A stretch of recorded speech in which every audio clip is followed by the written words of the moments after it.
Elle n'avait que 20 ans lorsqu'elle reçut une proposition de mariage qui allait tout changer. Lui, un millionnaire froid, ne voulait qu'une épouse discrète et une nuit d'abandon total. Tu ne pourras pas t'arrêter de regarder quand tu découvriras le vrai prix de cet amour. Si tu aimes les histoires d'amour et de romance, regarde jusqu'à la fin, tu ne le regretteras pas. Abonne-toi à cette chaîne et laisse un commentaire pour dire d'où tu écoutes cette belle histoire. Nous continuons. Le ciel de Paris s'éveillait gris quand Isabelle se réveilla. 20 ans d'existence, mais son âme portait le poids de quelqu'un qui en aurait vécu le double. Elle ouvrit la fenêtre de son petit appartement dans le quartier de Belleville et contempla les immeubles qui se dressaient comme des géants de béton, si différents de la petite ville d'Aurillac, dans le Cantal où elle était née.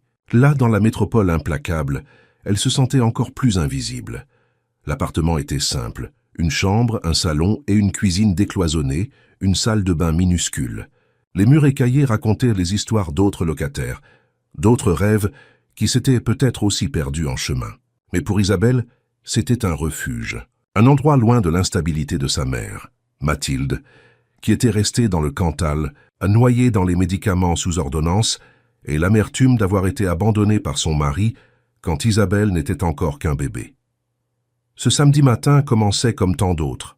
Se lever tôt, préparer la pâte pour ses truffes au chocolat artisanal, modeler les petites sphères, avec la précision de celle qui comprenait que chaque détail pouvait faire la différence entre vendre ou non. Le vieux réfrigérateur ronflait dans le coin de la cuisine, comme s'il se plaignait de l'effort constant pour garder au frais les ingrédients qu'elle utilisait. Tout en travaillant, Isabelle alluma la petite télévision à tube cathodique, l'un des rares héritages qu'elle avait emporté avec elle en déménageant. Le journal télévisé montrait des images du quartier d'affaires de la Défense, où devait se tenir, ce soir-là, un gala de charité pour collecter des fonds pour des hôpitaux oncologiques. Les visages de l'élite parisienne défilaient à l'écran. Sourires blancs, bijoux étincelants, costumes impeccables. Un billet pour cet événement coûterait 3 mois de mon loyer, pensa-t-elle en roulant une nouvelle truffe. Ses doigts étaient rêches, marqués de petites brûlures de sucre caramélisé. Des mains qui travaillaient, qui luttaient, qui n'avaient jamais connu la signification du mot facilité. Le téléphone portable sonna. C'était Madame Élise, la voisine du 302, sa première cliente, et désormais une sorte de grand-mère de substitution. « Isa, ma chérie, il me faudrait une autre boîte de ces truffes à la pistache. Ma petite fille vient me voir aujourd'hui. »« Bien sûr, Madame Élise. Je termine une fournée à l'instant. Je vous les apporte dans 1 heure. Ça vous va ?»« Parfait, ma belle. »« Harry, et il y a quelque chose que je veux te montrer. Une annonce que j'ai vue dans le journal. Je pense que ça pourrait t'intéresser. » Isabelle raccrocha, intriguée. Elle finit de rouler les douceurs, prépara une boîte spéciale pour Madame Élise et en organisa une autre plus grande, avec divers parfums. Elle avait reçu une commande pour un petit événement d'entreprise sur les Champs-Élysées, mais le client avait annulé à la dernière minute. Maintenant, elle avait une boîte de truffes sophistiquées sans destination. C'est alors qu'une idée absurde lui traversa l'esprit. Et si j'essayais de les vendre à ce fameux gala de charité? L'idée était ridicule. Elle se ferait refouler à l'entrée. Les gens comme elle ne fréquentaient pas ces milieux. Mais quelque chose en elle, peut-être l'audace des désespérés, peut-être l'épuisement de toujours jouer la sécurité, la poussait à essayer. Après avoir livré les truffes à Madame, Élise ait entendu parler de l'annonce pour un poste d'assistante administrative dans une clinique. Il peine peu, mais c'est un CDI, Isa. Elle retourna à son appartement et ouvrit l'unique armoire de la chambre. Là, suspendue à un cintre solitaire, se trouvait la seule robe qu'elle possédait, qui pouvait vaguement passer pour habillée. Une robe bleu marine, simple, achetée en solde il y a 2 ans. « C'est de la folie », murmura-t-elle à elle-même en repassant la robe. « Mais qu'est-ce que j'ai à perdre ?» L'immeuble où se déroulait l'événement était imposant. Une tour de verre qui reflétait les lumières de la ville, comme si elle capturait pour elle toute la brillance de Paris. À l'entrée, des voitures de luxe déversèrent des invités en tenue de gala. Des femmes en robe de grands couturiers, des hommes en costume qui coûtaient plus qu'1 an de loyer d'Isabelle. Tenant sa boîte de truffes soigneusement emballée, Isabelle prit une profonde inspiration.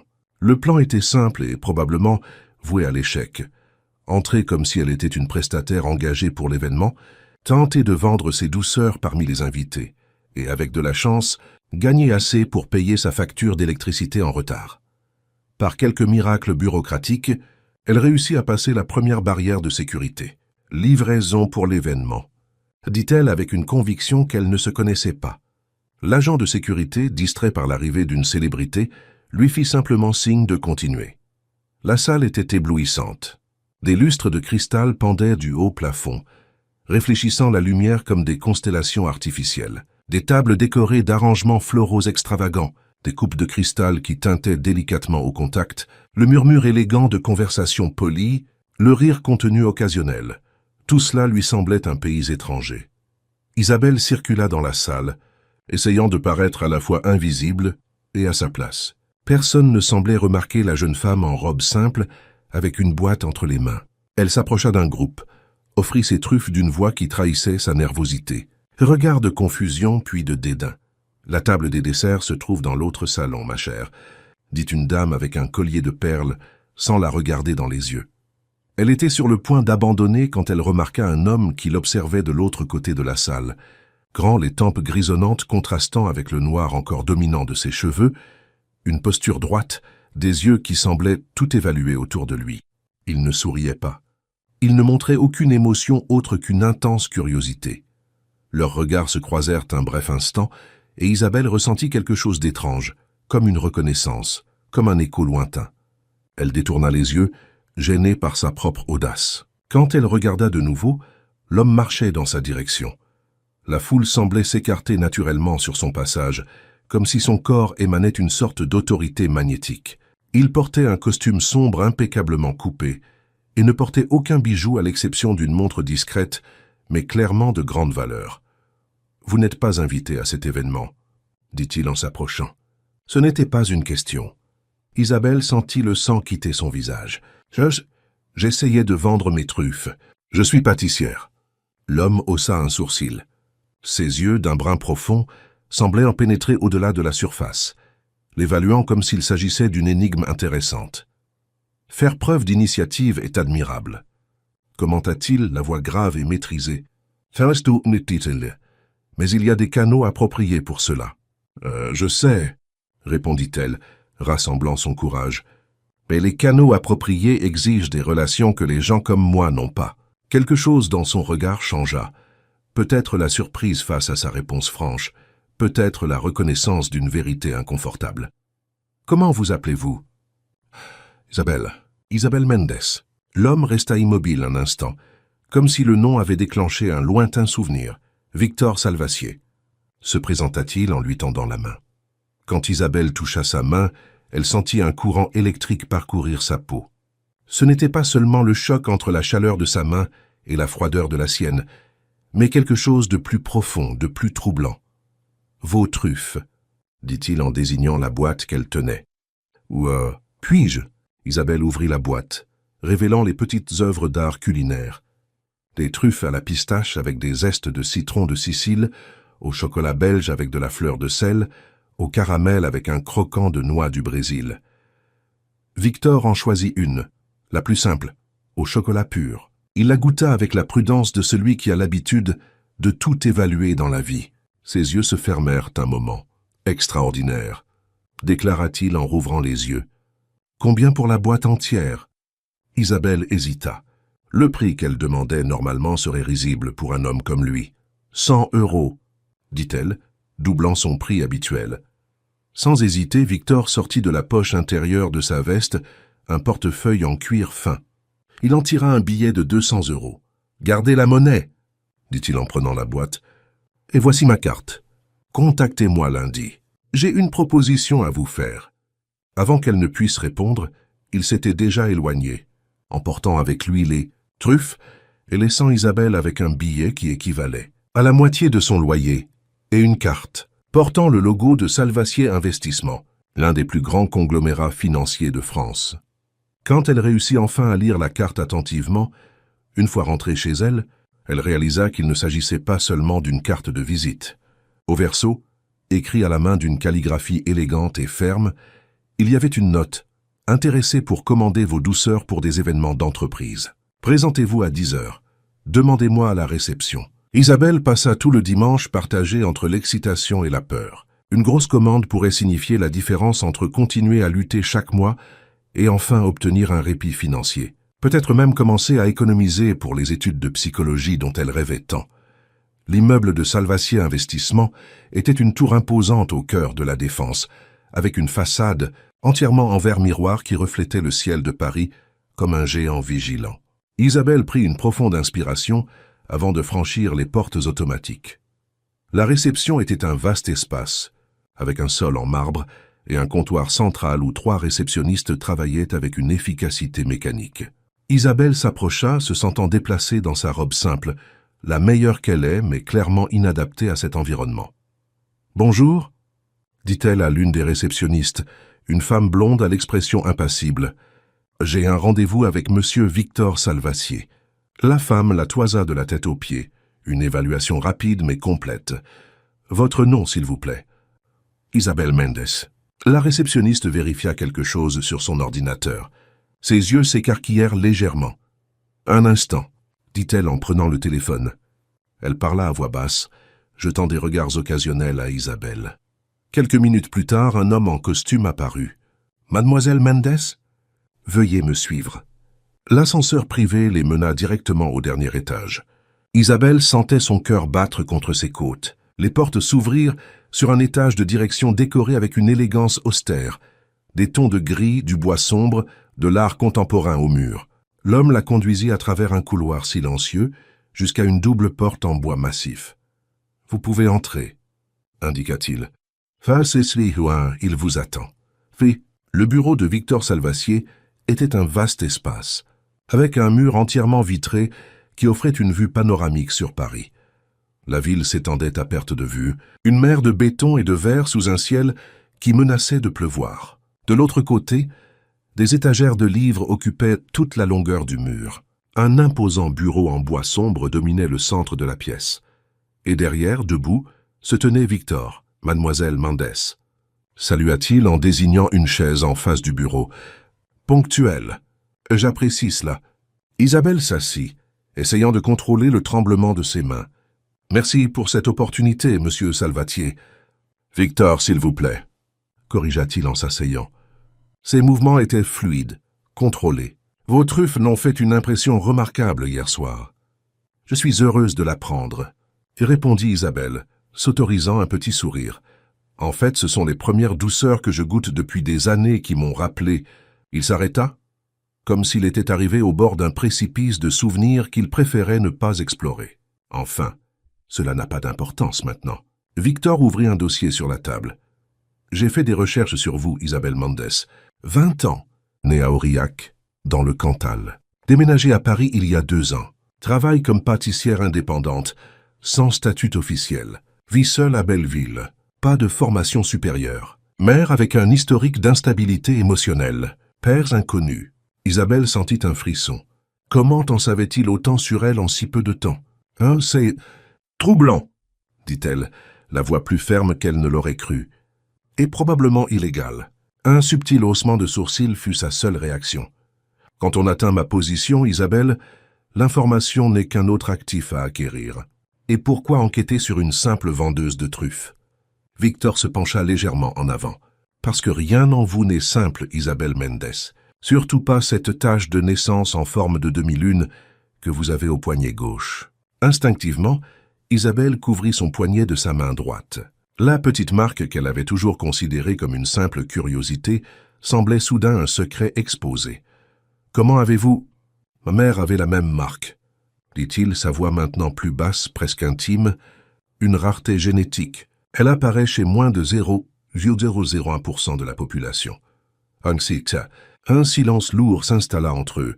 Isabelle avait l'impression d'être au bord d'un gouffre, comme si chaque mot prononcé dans cette pièce pouvait altérer le cours de sa vie pour toujours. « Je ne suis pas ici pour discuter de commandes de truffes, n'est-ce pas ?»« Non, » confirma Victor. « Je suis ici pour vous faire une proposition d'une nature complètement différente. » Il se leva, se dirigea vers la fenêtre et contempla la ville quelques instants avant de se tourner vers elle. « J'ai 42 ans, Isabelle. J'ai bâti un empire financier qui vaut des milliards. Je dirige plus de 5000 employés. Je prends quotidiennement des décisions qui affectent le marché national. Mais je vis seul dans un hôtel particulier à Neuilly-sur-Seine, où le silence est si dense que je pense parfois que je vais devenir fou. » Isabelle resta silencieuse, incapable de prévoir où cette conversation les mènerait. « J'ai été marié une fois, » continua-t-il, « avec Hélène, une pianiste talentueuse, sensible, trop fragile pour le monde que j'habitais. Elle, sa voix se brisa pour la première fois. Elle s'est suicidée il y a 5 ans. Dans la presse, on a parlé de dépression. La vérité est plus compliquée. « Je suis désolé, » murmura Isabelle. « Depuis, je me suis plongé dans le travail. Mais il y a des attentes sociales, des pressions du conseil d'administration, des questionnements sur ma stabilité émotionnelle. Un homme dans ma position est jugé non seulement sur ses résultats, mais aussi sur sa vie personnelle. » Il se rassit, la regardant droit dans les yeux. « J'ai besoin d'une épouse, Isabelle. » La déclaration flotta dans l'air comme une sentence. « Quoi ?» demanda-t-elle, certaine d'avoir mal compris. « Je vous propose un arrangement, » expliqua Victor, la voix de nouveau maîtrisée comme s'il discutait d'une fusion d'entreprises. « Un mariage, par contrat, pour une durée d'1 an. Pendant ce temps, vous vivrez chez moi, m'accompagnerez aux événements sociaux et jouerez le rôle de l'épouse dévouée. En échange, » il poussa un dossier dans sa direction. « En échange, vous recevrez 1 million d'euros à la fin du contrat.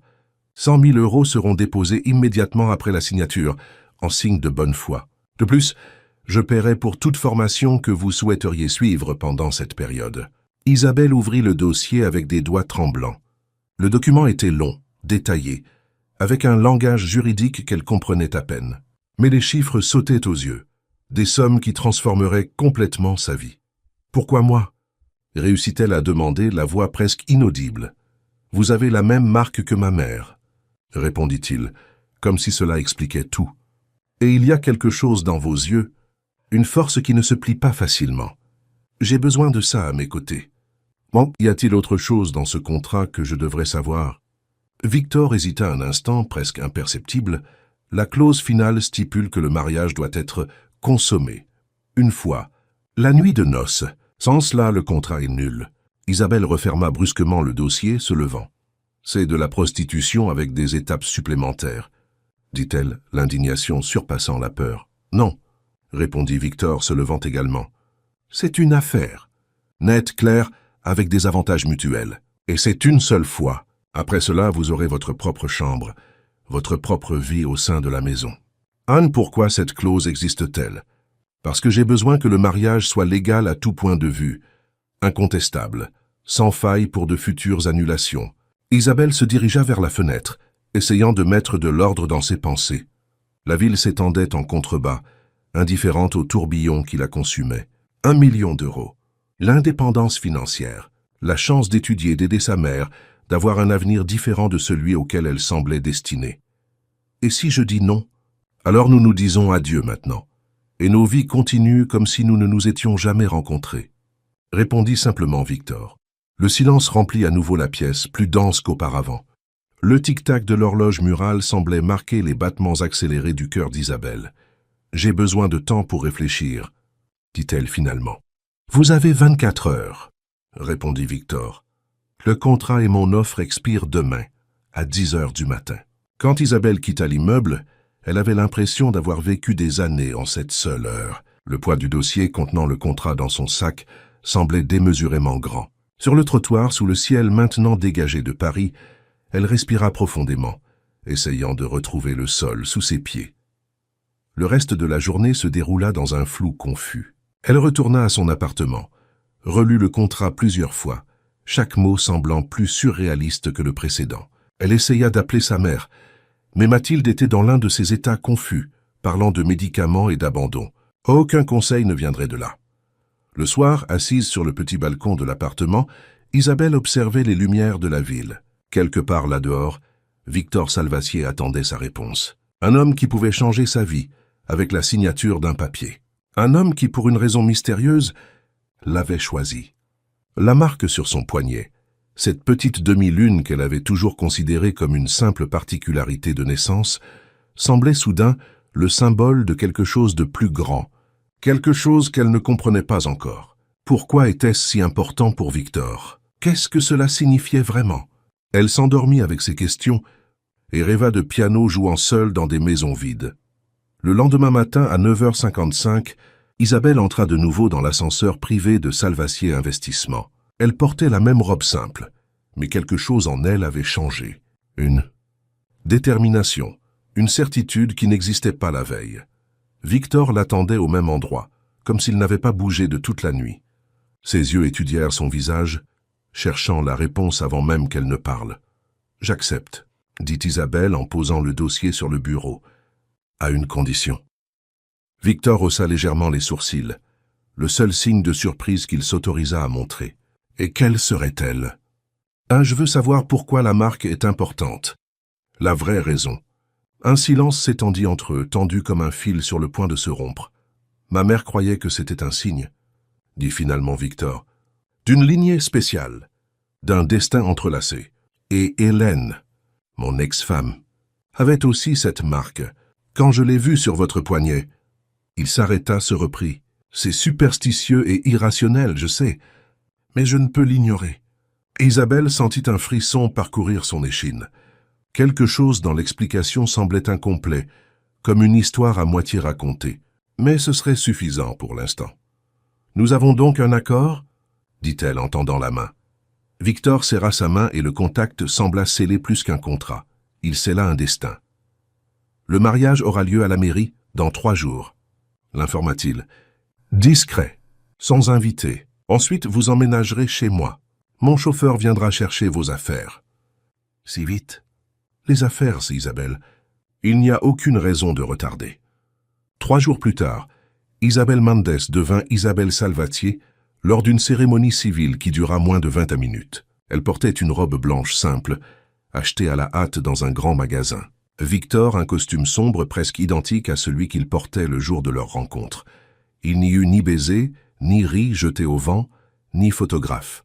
Juste les signatures sur un registre, des alliances dorées glissées sur des doigts raides et la déclaration de l'officier d'état civil « Je vous déclare mari et femme ».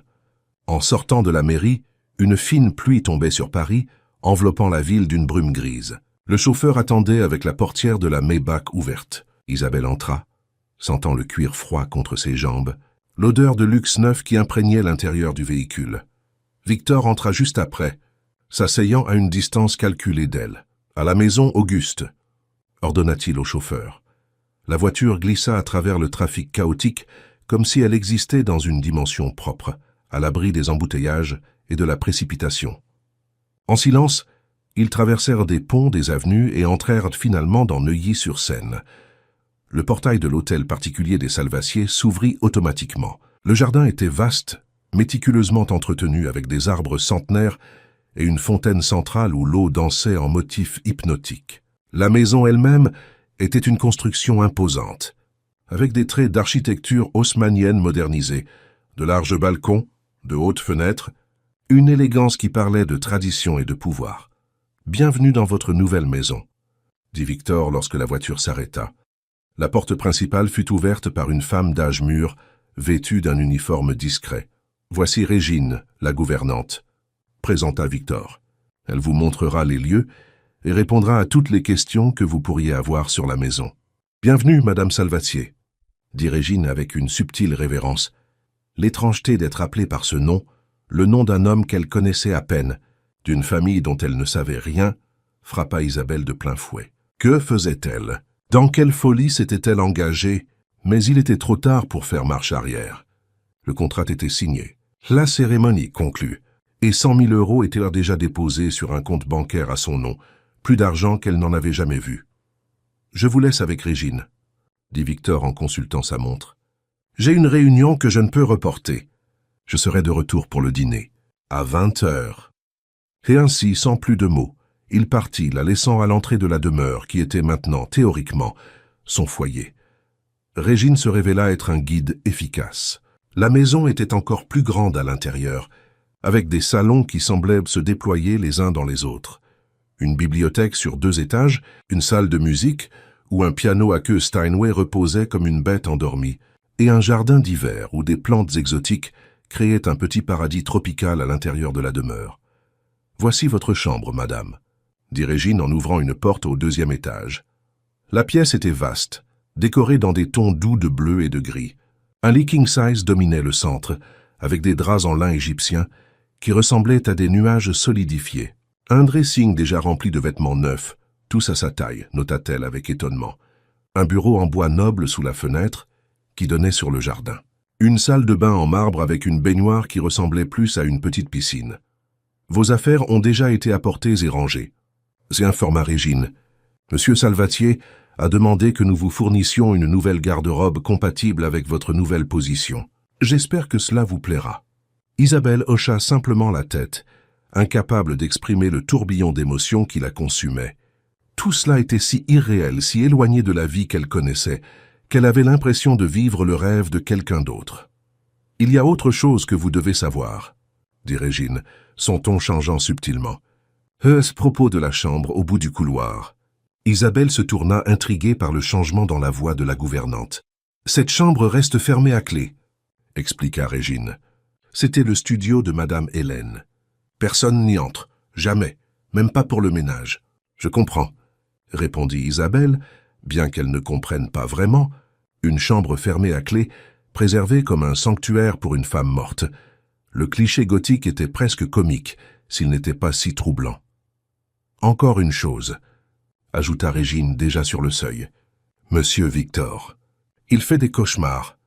Parfois, il crie pendant la nuit. Ne vous alarmez pas si vous entendez, et ne lui en parlez pas. Jamais. Avec ces mots énigmatiques, la gouvernante sortit, laissant Isabelle seule avec ses pensées, et le sentiment croissant qu'elle était entrée dans une histoire beaucoup plus complexe et sombre qu'elle ne l'imaginait. À 20 heures précises, un léger coup à la porte annonça que le dîner était servi. Isabelle avait passé l'après-midi à explorer la chambre, à examiner les nouveaux vêtements, tous de marques chères qu'elle n'aurait jamais pu s'offrir, et à essayer de calmer l'anxiété qui grandissait d'heure en heure. Dans le dressing, elle trouva une robe noire simple, mais élégante. Elle l'enfila, sentant le tissu fin glisser sur sa peau. Dans le miroir, elle vit une étrangère, une version d'elle-même, mais avec les vêtements d'une autre, dans un décor qui semblait emprunté à un film. La salle à manger était une pièce formelle, avec une table assez longue, pour accueillir 20 personnes. Seuls 2 couverts étaient mis, un en bout de table et l'autre à sa droite. Victor était déjà assis, vêtu d'une chemise blanche impeccable sans cravate, les manches retroussées jusqu'aux avant-bras, révélant des poignets forts. « Isabelle, » dit-il en se levant brièvement quand elle entra, « j'espère que vous avez trouvé tout à votre goût. La maison est impressionnante, » répondit-elle en s'asseyant à la place indiquée par un majordome silencieux. Le dîner fut servi, une succession de plats raffinés qu'Isabelle reconnut à peine. Elle mangea peu, l'estomac noué par la nervosité. Ils parlèrent de banalités, le temps, son adaptation à la maison, les plans pour ses études. Victor suggéra qu'elle pourrait commencer ses études de psychologie au semestre suivant, et qu'il avait déjà parlé au doyen de l'université pour lui garantir une place, bien que la période d'inscription soit déjà passée. « Vous avez déjà tout planifié, n'est-ce pas ?» demanda-t-elle, une légère pointe de défi dans la voix. « La planification est ce qui m'a mené jusqu'ici, » répondit-il en prenant une gorgée de vin rouge. Laisser les choses au hasard, c'est inviter le chaos. Lorsque le dessert fut servi, une construction élaborée de chocolat et de fruits rouges, Victor aborda enfin le sujet, qui planait entre eux comme une ombre. « Concernant cette nuit, » commença-t-il, sa voix toujours aussi maîtrisée. Le contrat stipule la consommation du mariage. Si vous préférez, nous pouvons reporter de quelques jours jusqu'à ce que vous soyez plus à l'aise avec la situation. Isabelle sentit son visage s'échauffer. Malgré tous les préparatifs, toute la rationalité avec laquelle elle avait abordé la situation, la réalité de ce qui allait se passer la frappa avec une force renouvelée. « Non, » dit-elle, la voix plus ferme qu'elle ne l'aurait cru. « Je préfère respecter les termes maintenant et passer à autre chose. » Quelque chose qui ressemblait à de l'admiration brilla un instant dans ses yeux. « Comme vous puissiez stopper Morrissey, comme vous voudrez. » Après le dîner, ils montèrent ensemble le grand escalier. Le silence entre eux était dense, chargé d'attente et d'appréhension. Dans le couloir du 2e étage, Victor s'arrêta devant la porte de la chambre principale. Pas la chambre qui avait été montrée à Isabelle plus tôt. « Ma chambre », dit-il en ouvrant la porte. La pièce était grande, dominée par un immense lit à baldaquin sombre. La décoration était masculine, dans des tons de marron et de gris, avec peu d'ornements à part quelques livres et une peinture abstraite sur le mur opposé au lit. Aucune photo, aucun objet personnel visible. « Je vais prendre une douche. »« Ah, dit-il en se dirigeant vers une porte qui menait vraisemblablement à la salle de bain. « Mettez-vous à l'aise. Il y a un peignoir dans le dressing, si vous préférez. » Quand la porte de la salle de bain se referma, Isabelle respira profondément, essayant de mettre de l'ordre dans ses pensées. Elle était sur le point de donner sa virginité à un étranger dans le cadre d'un contrat commercial. L'absurdité de la situation l'aurait fait rire si elle n'avait pas été si effrayée. Elle se dirigea vers la fenêtre, observant les jardins illuminés par des lumières stratégiquement placées. Dehors, la nuit parisienne pulsait, indifférente au drame qui se déroulait dans cette chambre. « Je ne suis pas obligée de faire ça », pensa-t-elle. Elle pourrait partir maintenant, renoncer à l'accord, rendre l'argent déjà reçu, retourner à son minuscule appartement, à la lutte quotidienne, à l'incertitude. Mais quelque chose la retenait là. Ce n'était pas seulement l'argent, bien que ce fût un puissant moteur. C'était une curiosité plus profonde pour l'homme derrière le masque de froideur, pour les secrets que la maison cachait, pour la connexion étrange qu'elle avait ressentie dès le premier regard. Quand Victor sortit de la salle de bain, vêtu seulement d'un pantalon de pyjama en soie noire, Isabelle était toujours debout près de la fenêtre. Son torse nu révélait un corps bien entretenu, avec des muscles définis sans exagération. Quelques vieilles cicatrices marquaient son abdomen et sa poitrine, vestiges d'un accident passé peut-être. « Si vous avez changé d'avis, » dit-il en s'approchant, « nous pouvons reporter. »« Je n'ai pas changé d'avis, » répondit-elle en se tournant pour lui faire face. « Mais j'aimerais mieux comprendre pourquoi cette clause existe. » La vraie raison. Victor hésita, le premier signe d'incertitude qu'il montrait depuis qu'elle le connaissait. « Parce que j'ai besoin de savoir si vous êtes réellement engagé dans cet accord, si vous êtes prête à aller jusqu'au bout. »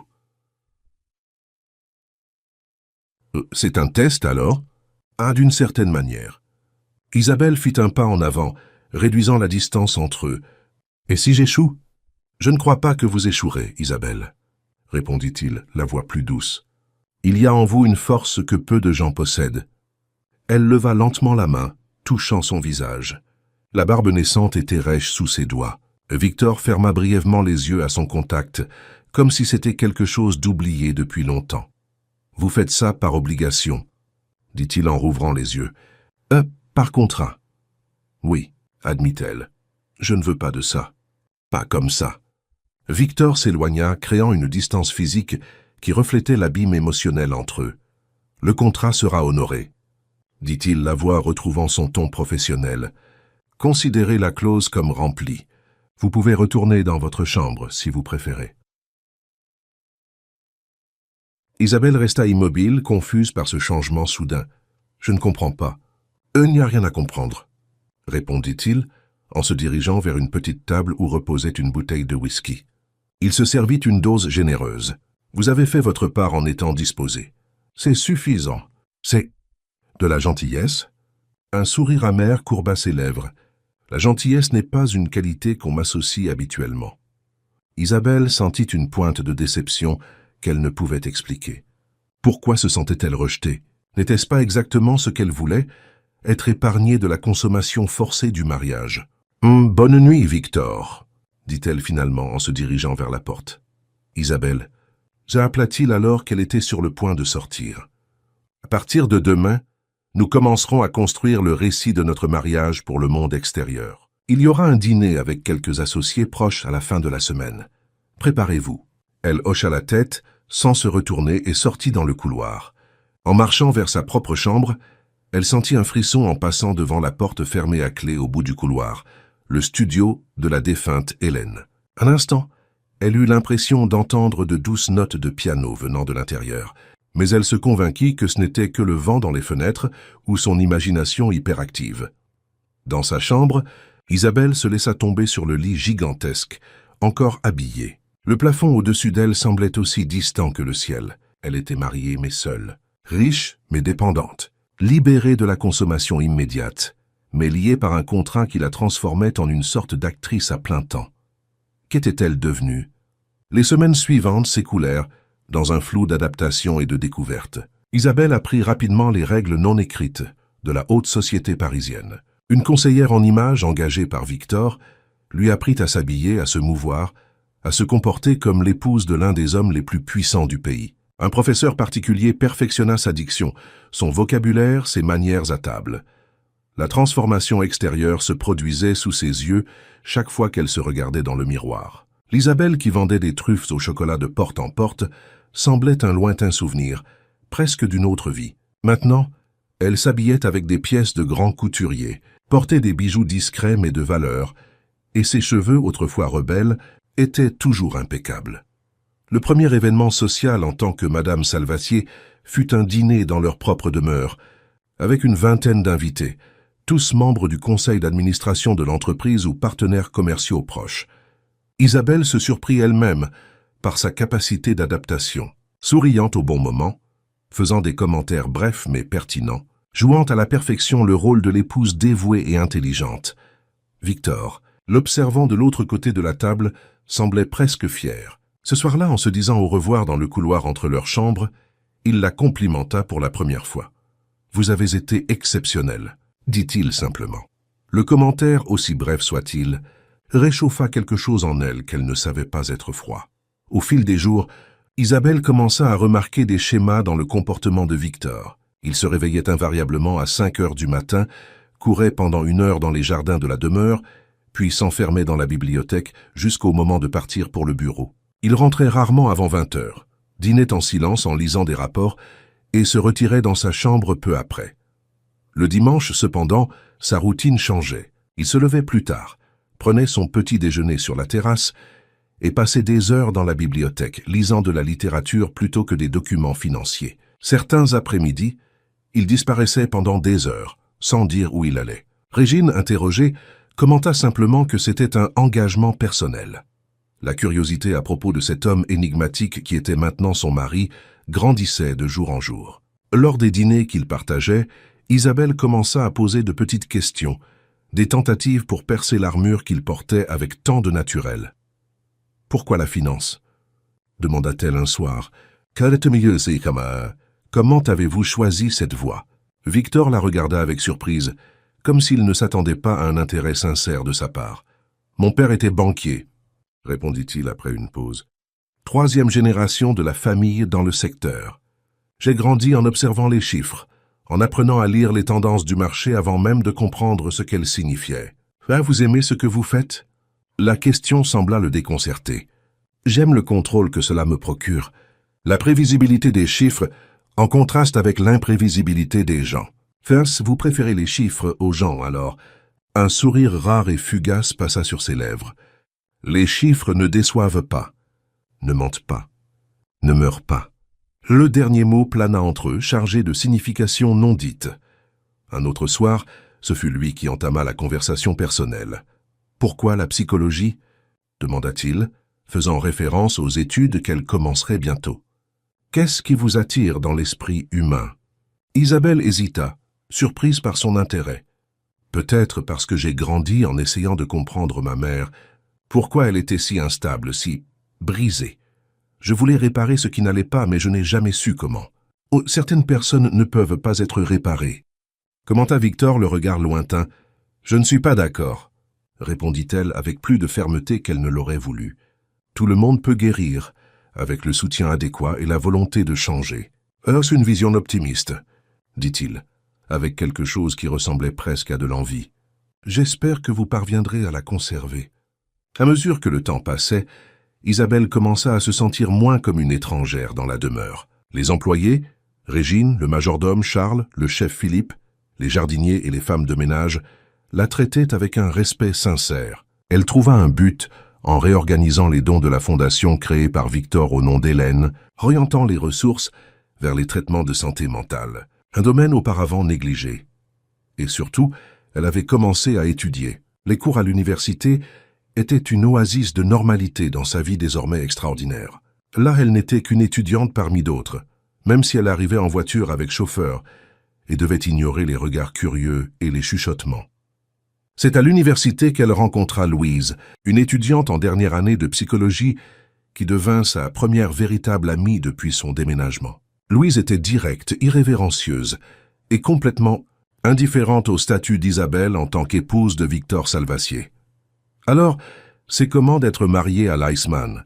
demanda Louise un jour, alors qu'elles étudiaient à la bibliothèque. « L'Iceman ? Mais c'est comme ça qu'on appelle ton mari dans les cercles financiers. L'homme sans cœur qui a gelé le marché quand sa femme est morte. » Isabelle sentit un froid dans son estomac. « Il n'est pas comme ça. »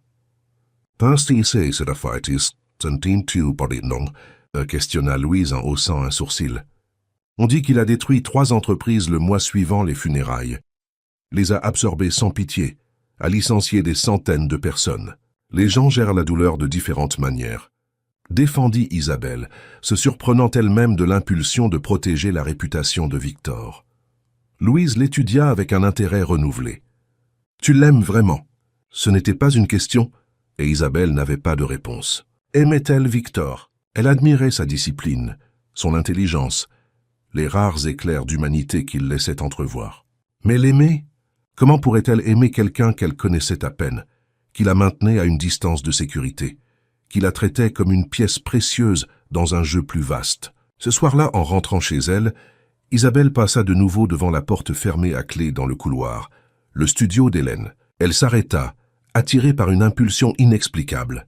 Elle approcha son oreille du bois ancien, et de nouveau elle eut l'impression d'entendre de douces notes de piano. Ce n'était pas son imagination cette fois, elle en était sûre. Il n'y a personne à l'intérieur. Elle dit une voix derrière elle, la faisant sursauter. C'était Régine, l'observant avec une expression illisible. « J'ai entendu de la musique », insista Isabelle. « C'est le vent dans les fenêtres. » répondit la gouvernante. « Ou les vieilles canalisations. Cette maison a ses propres sons. La porte est toujours fermée à clé ?»« Toujours, » confirma Régine. « Monsieur Victor garde l'unique clé. » Isabelle hocha la tête sans insister. Mais sa curiosité ne fit qu'augmenter. Qu'y avait-il dans cette chambre, qui devait être gardée si rigoureusement cachée? Quelques jours plus tard, en cherchant un livre dans la bibliothèque pour un travail universitaire, Isabelle trouva une vieille photographie, cachée entre les pages. Elle montrait une jeune femme d'une rare beauté, assise au piano. Elle avait les cheveux sombres, des yeux profonds et une expression de mélancolie sereine. Au poignet gauche, visible pendant qu'elle jouait, une petite marque en forme de demi-lune, identique à la sienne. Hélène. En retournant la photo, elle trouva une inscription. Pour V, la musique est la mathématique des sentiments. Toujours tienne H. Elle était en train de remettre la photo dans le livre quand elle entendit des pas.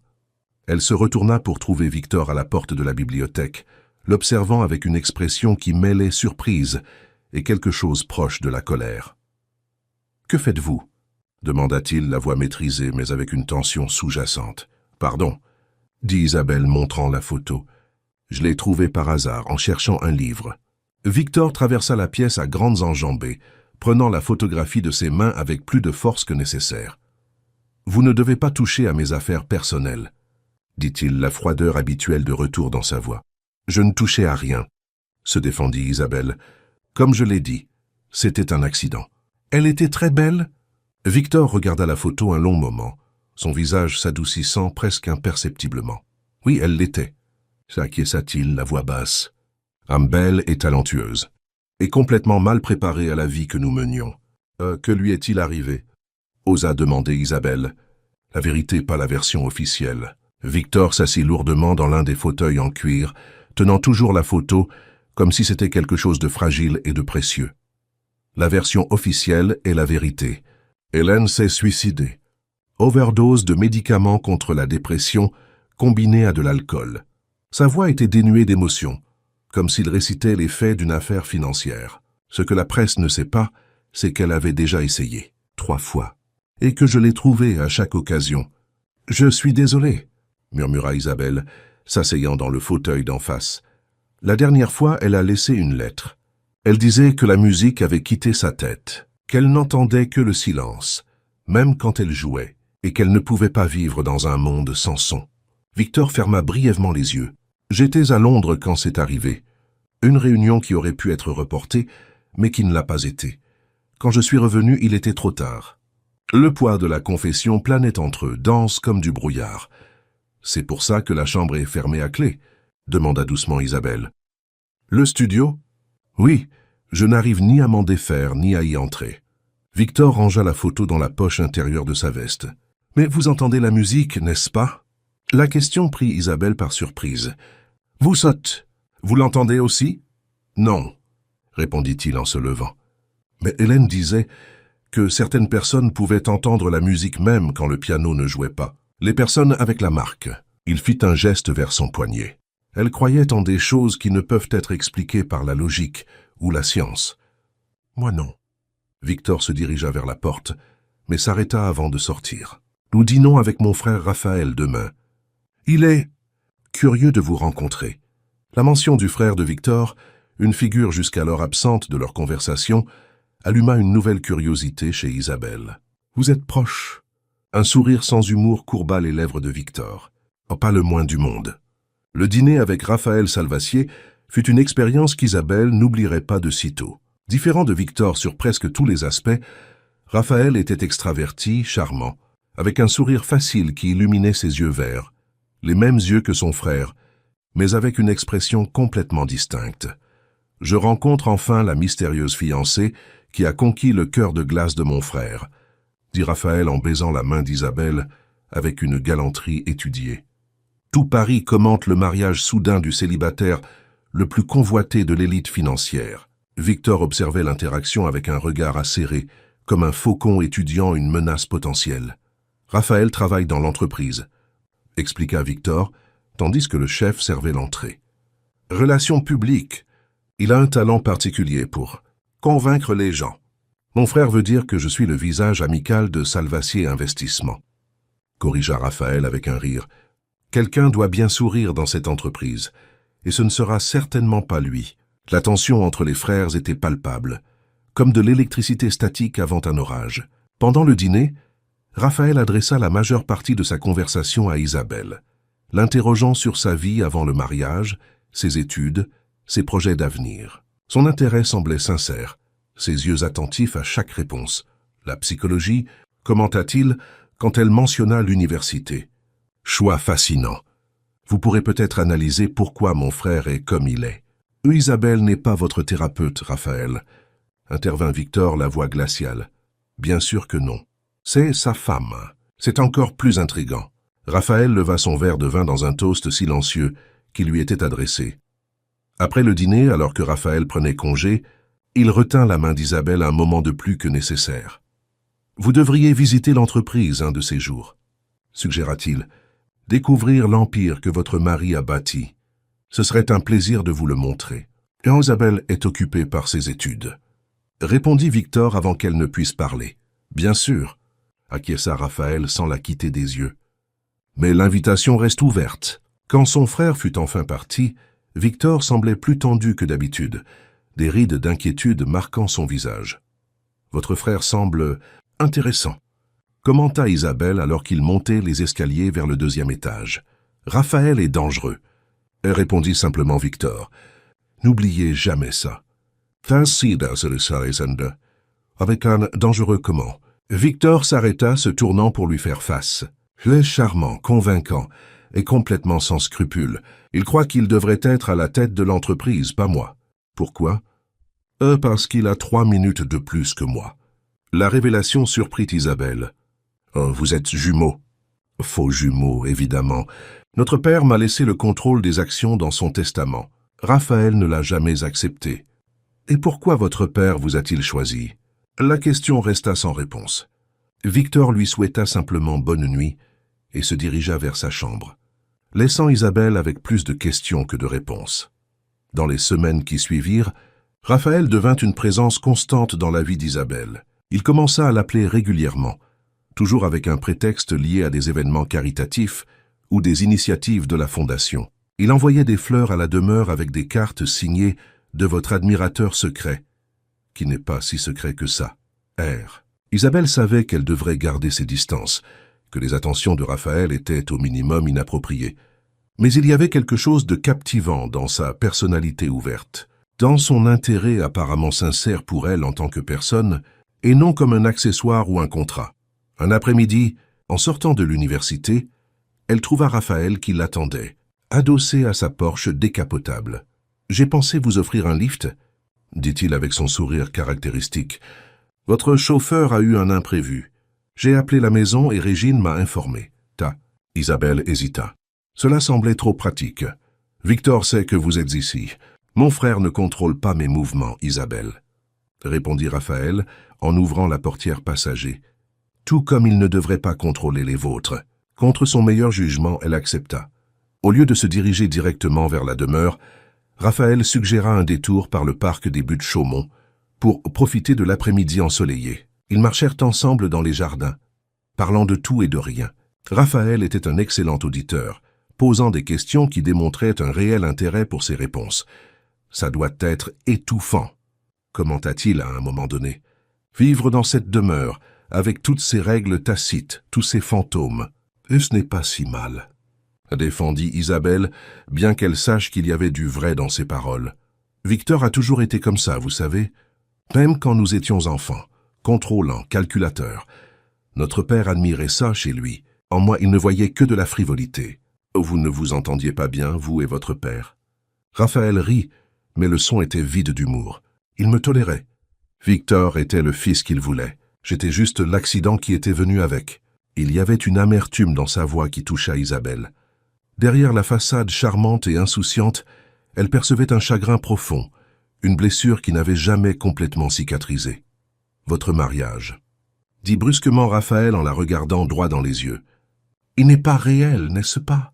Isabelle se figea. « De quoi parlez-vous ?»« Je connais mon frère, Isabelle.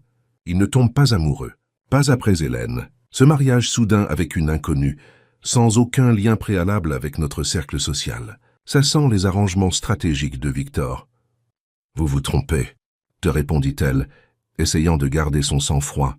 « Notre mariage est privé mais sincère. » Raphaël sourit, comme si elle avait confirmé ses soupçons. « Si vous le dites. Mais si un jour vous avez besoin d'un ami, un véritable ami, pas un mari sous contrat, vous savez où me trouver. » Quand Raphaël la ramena enfin chez elle, Isabelle se sentait ébranlée. Comment savait-il? Ou était-il simplement en train de deviner, lançant un appât pour confirmer ses soupçons? Victor attendait à l'entrée de la demeure, le visage un masque de fureur froide. « Mon frère semble devenir votre chauffeur particulier maintenant », commenta-t-il quand elle sortit de la voiture. Raphaël fit un signe de la main depuis le volant, le sourire provocateur ne quittant jamais son visage. « Je suis juste un bon beau-frère, Victor. À bientôt, Isabelle. » La Porsche démarra avec un rugissement, les laissant à l'entrée de la demeure. « Je ne lui fais pas confiance, » dit Victor dès qu'ils entrèrent. « Et vous ne devriez pas non plus. »« C'est votre frère, » répondit Isabelle, « et il a été gentil avec moi. » Raphaël ne fait rien sans un but. Chaque sourire, chaque gentillesse, tout est calculé. « Ah, si ça ressemble à quelqu'un que je connais, » rétorqua-t-elle, se surprenant elle-même de son audace. Les yeux de Victor s'assombrirent. « Attention, Isabelle, vous jouez avec le feu. Ce n'est pas moi qui cache des secrets, » l'accusa-t-elle. « Cette maison en est remplie. La chambre fermée à clé. Hélène et sa mort. Le mystère de la marque. Et maintenant, un frère que vous détestez clairement mais que vous gardez près de vous. Je ne déteste pas Raphaël, » corrigea Victor sa voix plus basse. « Il est mon frère, malgré tout. Mais je ne peux pas lui faire confiance. Surtout pas avec vous. » Pourquoi? Que pourrait-il me faire? Vous utilisez. Comme il utilise tout le monde autour de lui. Raphaël veut l'entreprise. Il veut ce qui est à moi. Et maintenant, apparemment, il veut aussi ma femme. La tension entre eux était presque tangible. Pour la première fois depuis leur rencontre, Isabelle vit une réelle émotion dans les yeux de Victor. De l'inquiétude, de la colère, et quelque chose qui ressemblait presque à de la jalousie. « Je ne suis pas un trophée à disputer entre vous deux, » dit-elle fermement. « Je suis une personne, avec mes propres choix. »« Oui, vous l'êtes, » acquiesça Victor, sa voix s'adoucissant de manière inattendue. « Et l'une des rares personnes qui ait jamais osé m'affronter de cette manière. » Un étrange silence s'installa entre eux, non pas le silence habituel chargé de distance, mais quelque chose de plus intime, comme si une barrière invisible avait commencé à s'effriter. « Bonne nuit, Victor, » dit-elle finalement, en se dirigeant vers les escaliers.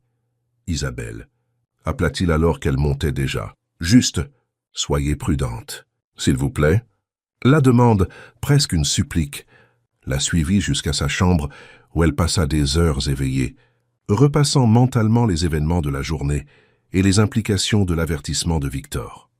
Dans les semaines qui suivirent, la tension dans la demeure Salvassier devint presque palpable. Victor se mit à travailler encore plus, ne rentrant souvent pas pour le dîner. Quand il était à la maison, il semblait distant, préoccupé par quelque chose qu'il ne partageait pas. Isabelle, de son côté, était partagée entre ses études de plus en plus absorbantes et l'étrange dynamique qui se développait entre elle et les frères Salvassier. Raphaël continuait ses approches subtiles, messages, rencontres fortuites, près de l'université, invitations à des déjeuners qu'elle refusait poliment. Un soir, en rentrant de la bibliothèque de la faculté, Isabelle trouva une enveloppe sur son lit. À l'intérieur, il y avait des documents juridiques, des copies de son contrat de mariage avec Victor, avec des sections surlignées en jaune. La principale révélation, le contrat n'avait jamais été officiellement enregistré. Un mot accompagnait les documents. Tout ce que mon frère dit n'est pas vrai. Nous devons parler. R. Le choc initial fit place à la colère. Pourquoi Victor mentirait-il sur quelque chose d'aussi fondamental? Si le contrat n'était pas enregistré, que signifiait légalement leur mariage? Et comment Raphaël avait-il obtenu ces informations? Elle descendit les escaliers à la recherche de Victor, déterminé à obtenir des réponses. Elle le trouva dans la bibliothèque, comme c'était souvent le cas les soirs où il restait à la maison. Le contrat n'a jamais été enregistré, dit-elle sans préambule, jetant les documents sur la table où il travaillait. Notre mariage est une farce complète. Victor regarda les papiers, puis elle, son expression aussi illisible que d'habitude. Raphaël, dit-il simplement. Bien sûr. Est-ce vrai? Insista-t-elle. Le contrat n'a aucune validité légale. Ah, techniquement, non, admet Victor. Mais le mariage en lui-même est légal. Nous avons signé à la mairie, vous vous souvenez. Ça, c'est réel. Moi de cette efficacia. Pourquoi mentir sur le contrat? Pourquoi toute cette mise en scène? Victor se leva lentement, comme s'il était très fatigué. Parce que je craignais que vous n'abandonniez si vous saviez qu'il n'y avait aucune garantie légale, que vous puissiez partir à tout moment. L'aveu prit Isabelle au dépourvu. Il y avait une vulnérabilité dans sa voix, une fragilité qu'il n'avait jamais montrée auparavant. Pourquoi cela importerait-il? Je ne suis qu'une pièce dans votre jeu, un arrangement commercial. Ça a commencé comme ça, acquiesça-t-il en s'approchant d'elle. Mais les choses ont changé, Isabelle. Vous avez changé quelque chose en moi, quelque chose que je pensais mort depuis longtemps. Son cœur s'accéléra, mais la colère prévalait encore. Je ne vous fais plus confiance. Comment puis-je savoir ce qui est vrai et ce qui est manipulation? Demandez-moi n'importe quoi. Ça offrit Victor. Je promets de répondre avec honnêteté. La tâche de naissance, qu'est-ce qu'elle signifie vraiment pour vous? Victor prit une profonde inspiration. Ma mère croyait que c'était un signe des dieux. Ses mots, pas les miens. Elle disait que les personnes qui naissent avec sont destinées à de grandes choses, mais aussi à de grandes souffrances. Hélène avait la marque, et quand je l'ai vue sur votre poignet au gala, c'était comme si le destin me donnait une seconde chance. Une seconde chance de quoi? De faire les choses bien cette fois, de ne pas commettre les mêmes erreurs, de protéger quelqu'un qui porte la marque, au lieu d'échouer avec elle. Isabelle essayait de traiter les informations, de séparer les vérités des demi-vérités. Et Raphaël, pourquoi est-il si déterminé à nous séparer? Parce qu'il vous voit comme un moyen de m'atteindre, de déstabiliser ce que j'ai construit. Victor hésita. Et parce qu'il a toujours voulu ce qui est à moi. Je ne suis pas votre propriété, lui rappela Isabelle, la voix ferme. Non, acquiesça Victor, la surprenant. Vous êtes bien plus que ça, bien plus que ce à quoi je m'attendais en proposant cet arrangement. Il y avait une intensité dans son regard qu'elle n'avait jamais vue auparavant, une émotion brute qui contredisait sa réputation d'homme sans cœur. Un instant, Isabelle crut presque qu'il y avait de vrais sentiments sous la façade commerciale. « J'ai besoin de réfléchir », dit-elle finalement en ramassant les documents. « Tout ça, c'est trop. » Victor hocha la tête. « Je comprends. Mais je vous demande seulement de ne pas faire aveuglément confiance à Raphaël. Il est compliqué et il a ses propres motivations. » Cette nuit-là, Isabelle dormit à peine. Les pensées tourbillonnaient dans son esprit. Les révélations sur le contrat, la vulnérabilité inattendue de Victor, les insinuations sur Raphaël, qui disait la vérité, qui la manipulait. Et surtout, pourquoi son cœur s'accélérait-il quand Victor la regardait de cette façon? 2 jours plus tard, Raphaël appela, l'invitant à déjeuner. Contre son meilleur jugement, Isabelle accepta, déterminée à entendre ce qu'il avait à dire et à juger par elle-même. Ils se retrouvèrent dans un restaurant discret du Marais, loin des cercles fréquentés par l'élite financière. Raphaël l'attendait déjà, élégant comme toujours dans un costume clair qui contrastait avec sa peau bronzée. « Vous avez vu les documents ?»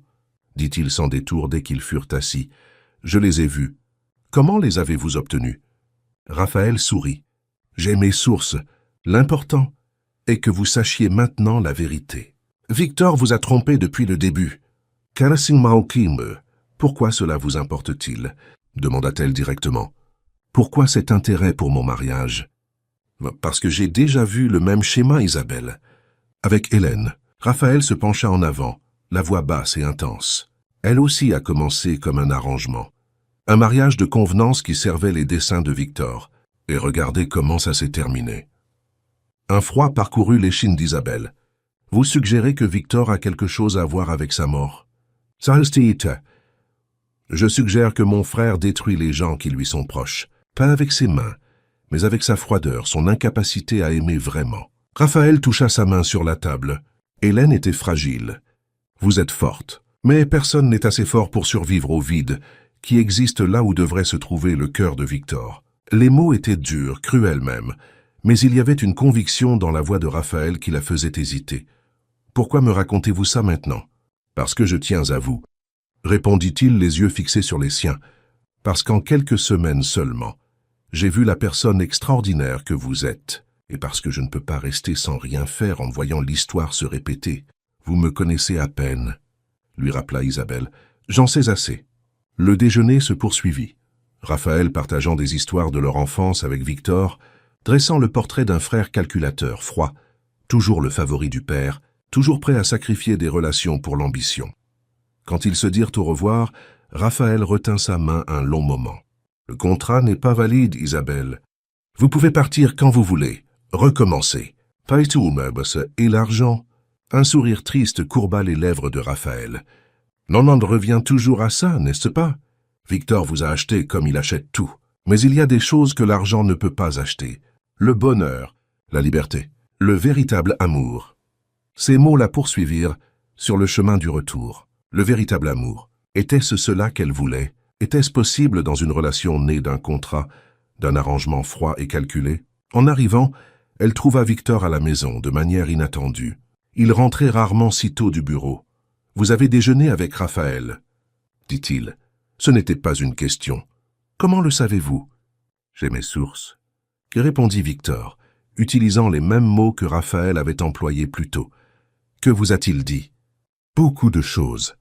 Sur vous, sur Hélène, sur votre passé. » Victor ferma brièvement les yeux, comme pour rassembler sa patience. « Et vous l'avez cru. »« Je ne sais plus qui croire maintenant, » admit Isabelle.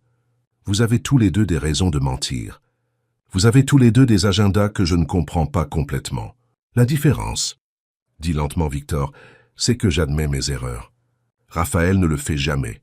Un silence lourd s'installa entre eux. J'ai besoin de savoir la vérité sur Hélène, demanda Isabelle. À toute la vérité. Victor se dirigea vers la fenêtre, observant les jardins un long moment avant de répondre. Hélène était comme un orage d'été, belle, intense, imprévisible. Nous nous sommes rencontrés lors d'un concert de charité. Elle jouait du piano. Je parrainais l'événement. Sa voix avait une qualité lointaine, comme s'il parlait d'un autre temps, d'une autre vie. Je l'ai épousée 6 mois plus tard. En partie par amour, oui, j'en étais capable à l'époque. En partie par calcul. Hélène venait d'une famille traditionnelle, avec des relations importantes. Le mariage avait un sens professionnel et personnel. Il se tourna pour faire face à Isabelle. Les problèmes ont commencé peu après. Hélène souffrait de dépression profonde. Elle avait des épisodes d'euphorie, suivis de semaines dans l'obscurité. J'ai essayé d'aider de la seule manière que je connaissais, en contrôlant, en organisant, en planifiant. Les meilleurs médecins, les meilleurs traitements. Mais ce n'était pas ce dont elle avait besoin, devina Isabelle. Non. Acquiesça Victor, la voix plus douce. Elle avait besoin de compréhension, de patience, de quelqu'un qui puisse entrer dans l'obscurité avec elle. Je ne savais pas comment faire ça. Et Raphaël? Une expression de douleur traversa le visage de Victor. Raphaël et Hélène étaient proches, très proches. Ils la comprenaient d'une manière que je n'ai jamais pu. À la fin, ils ont eu une liaison. Chris compléta Isabelle, les pièces du puzzle s'emboîtant enfin. Oui, je l'ai découvert des semaines avant sa mort. Je l'ai confronté. J'ai été cruel dans mes paroles. J'ai dit des choses que je ne peux pas retirer. Et après ça, elle... Victor hocha la tête, le poids de la culpabilité visible sur chaque ligne de son visage. Je ne l'ai pas tuée de mes mains, Isabelle, mais mes paroles ont peut-être été la dernière poussée dont elle avait besoin pour faire ce qu'elle envisageait depuis si longtemps. L'aveu planait entre eux, lourd comme du plomb, et Raphaël vous en veut. Comme il le devrait, admet Victor. Je m'en veux tous les jours. C'est pour ça que la chambre reste fermée à clé, comme une forme de pénitence. Comme un rappel du coup de la froideur, du prix du contrôle. Isabelle s'approcha de lui, touchant légèrement son bras. Et c'est pour ça que vous m'avez amené dans cette maison. Pour essayer de réparer le passé? Victor regarda sa main sur son bras, puis ses yeux. Au début, oui, vous aviez la marque. Vous étiez forte là où Hélène était fragile. J'ai pensé que cela pourrait être un nouveau départ, un arrangement net, sans les complications de l'amour. Et maintenant? Un long moment s'écoula avant qu'il ne réponde, ses yeux ne quittant jamais les siens. Maintenant, je ne sais plus ce que c'est, ce que nous sommes, ce que je ressens, et ça me terrifie, Isabelle. Perdre le contrôle a toujours été ma plus grande peur. La vulnérabilité dans sa voix, l'honnêteté brute, toucha quelque chose de profond en elle. Pour la première fois depuis leur rencontre, Victor Salvassier semblait complètement humain, faillible, abîmé, mais réel. « Je ne sais pas si je peux vous faire confiance », dit-elle avec une honnêteté égale. « Ou à Raphaël, ou à moi-même, pour être honnête. »« Ah, c'est Wakas, je comprends, » répondit-il. « Et je respecte ça. Le contrat n'a peut-être pas de valeur légale, mais ma promesse demeure. L'argent est à vous, peu importe ce que vous décidez de faire. Mais au sérieux, il ne s'agit plus de l'argent. » Iso protesta-t-elle. « Plus maintenant. » Alors de quoi s'agit-il? Isabelle n'avait pas de réponse à cette question. Ce qui avait commencé comme un accord commercial s'était transformé en quelque chose de plus complexe, de plus confus, de plus réel. Des sentiments qu'elle n'aurait pas dû avoir, pour un homme qui ne le méritait peut-être pas, dans une situation qui défiait toute logique. « J'ai besoin de temps, » dit-elle finalement, « pour réfléchir, pour décider. » Victor hocha la tête. « Prenez le temps qu'il vous faudra. Je serai là. » Cette nuit-là, seule dans sa chambre, Isabelle prit une décision. Elle devait voir par elle-même. Elle devait entrer dans la chambre fermée à clé. La logique voulait que Victor garde l'unique clé. Mais l'instinct et l'observation avaient appris à Isabelle que Régine, la gouvernante qui savait tout et voyait tout, pourrait avoir accès à une copie. Elle attendit jusqu'après minuit quand la maison fut silencieuse. D'un pas léger, elle se dirigea vers la chambre de la gouvernante, à l'étage inférieur. La porte n'était pas verrouillée. Régine dormait profondément, probablement aidée par les somnifères qu'Isabelle savait qu'elle prenait régulièrement. Sur un petit porte-clés sur la table de chevet, elle trouva ce qu'elle cherchait, une vieille clé, avec des détails élaborés, différentes de toutes les autres. Elle la prit avec précaution et sortit aussi silencieusement qu'elle était entrée. Le couloir du deuxième étage était plongé dans l'ombre. La porte fermée à clé semblait encore plus interdite la nuit, comme l'entrée d'un autre monde. Les mains tremblantes, Isabelle inséra la clé dans la serrure. Elle tourna doucement. Le déclic de la serrure se libérant parut absurdement fort dans le silence nocturne. Elle entra, refermant la porte derrière elle. La chambre était exactement comme elle l'avait imaginé. Un vaste studio, dominé par un piano à queue noire brillant. Les murs étaient couverts de partitions encadrées et de photographies. Hélène seule, Hélène avec Victor, Hélène au piano. Un bureau dans un coin contenait des carnets. Apparemment des journaux intimes ou des notes musicales. Le plus étrange, la chambre semblait fraîchement nettoyée, sans un grain de poussière, les surfaces brillant comme si elles avaient été polies le jour même. Quelqu'un, probablement Régine, maintenait l'endroit immaculé malgré les ordres de Victor que personne n'y entre. Isabelle s'approcha du piano. Sur celui-ci, une partition inachevée reposait sur le pupitre, comme si Hélène venait de se lever et pouvait revenir à tout moment pour terminer la composition. Le titre, écrit à la main d'une calligraphie élégante, « Reflet de lune ». Elle toucha légèrement les touches, produisant des notes douces qui semblaient vibrer dans l'air d'une manière étrange, presque surnaturelle. Le sentiment d'envahir un sanctuaire était oppressant, mais la curiosité la poussait à continuer. Sur le bureau, elle trouva une pile de lettres, certaines adressées à Victor, d'autres à quelqu'un identifié seulement comme IM. Ses initiales. Comment était-ce possible? Hélène était morte des années avant qu'Isabelle ne rencontre Victor. Elle ouvrit une des lettres avec précaution. « Mon cher IM, les rêves sont revenus la nuit dernière. La femme avec la marque, comme la mienne, comme celle de la mère de Victor. Elle arrive, et je ne sais si je dois craindre ou célébrer. Sera-t-elle celle qui guérira ce que j'ai brisé? Ou juste une autre à tomber dans le piège des hommes salvaciers? Le pacte entre nos mères a été scellé il y a si longtemps, avant même notre naissance. La lignée de la lune, appelait-il. Des femmes marquées par le destin, pour aimer et souffrir, pour créer et détruire. Je ne peux plus supporter le poids de cette connaissance. La musique quitte ma tête, remplacée par le silence. Et dans le silence, je n'entends que la vérité que j'essaie de nier. Tout amour n'est pas destiné à survivre. Avec regret et espoir, Hélène. Isabelle laissa tomber la lettre, les mains tremblantes. Que signifiait tout cela? Quel était ce pacte? Quelle connexion y avait-il entre elle et Hélène, entre leur mère, qui transcendait le temps et la logique? Elle continua à examiner les documents, chaque révélation plus troublante que la précédente. Dans un carnet, elle trouva des références à un homme qui avait travaillé comme jardinier dans la demeure des Salvaciers des décennies plus tôt. Un homme nommé Pierre Mendes, qui avait mystérieusement disparu après une liaison avec une employée de maison. Pierre Mendes, le même nom de famille que le sien, le père qu'elle n'avait jamais connu, qui avait abandonné sa mère avant même sa naissance. La possibilité était aussi absurde que terrifiante. Et si elle était la fille d'un employé de la maison Salvacier? Et si Victor était... Non, c'était impossible. Les dates ne correspondaient pas. Victor ne pouvait pas être son père. Il était trop jeune pour ça. Mais pourrait-il être une sorte de demi-frère, de cousin? L'idée lui retourna l'estomac. Elle était si absorbée par ses pensées qu'elle n'entendit pas la porte s'ouvrir. Elle ne réalisa qu'elle n'était plus seule que lorsque la voix de Victor coupa le silence. « Vous avez donc trouvé votre chemin jusqu'ici. » Isabelle se retourna, le cœur battant à tout rompre. Victor se tenait à l'entrée, vêtu seulement d'un pantalon de pyjama, le torse nu révélant les vieilles cicatrices qu'elle avait déjà remarquées. Son visage ne montrait pas de colère, seulement une profonde tristesse. « Victor, je... » « Non, pas besoin d'expliquer, » l'interrompit-il. « La curiosité est naturelle. Je n'arrive plus à entrer ici depuis des années, mais je n'ai pas le courage de me défaire de quoi que ce soit. » Il se dirigea vers le piano, le touchant comme s'il s'agissait d'un vieil ami.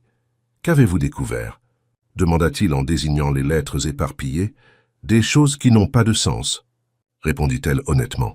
« Des références à un pacte entre mères, à une lignée de la lune, et un homme nommé Pierre Mendes qui a travaillé ici. » Victor hocha lentement la tête.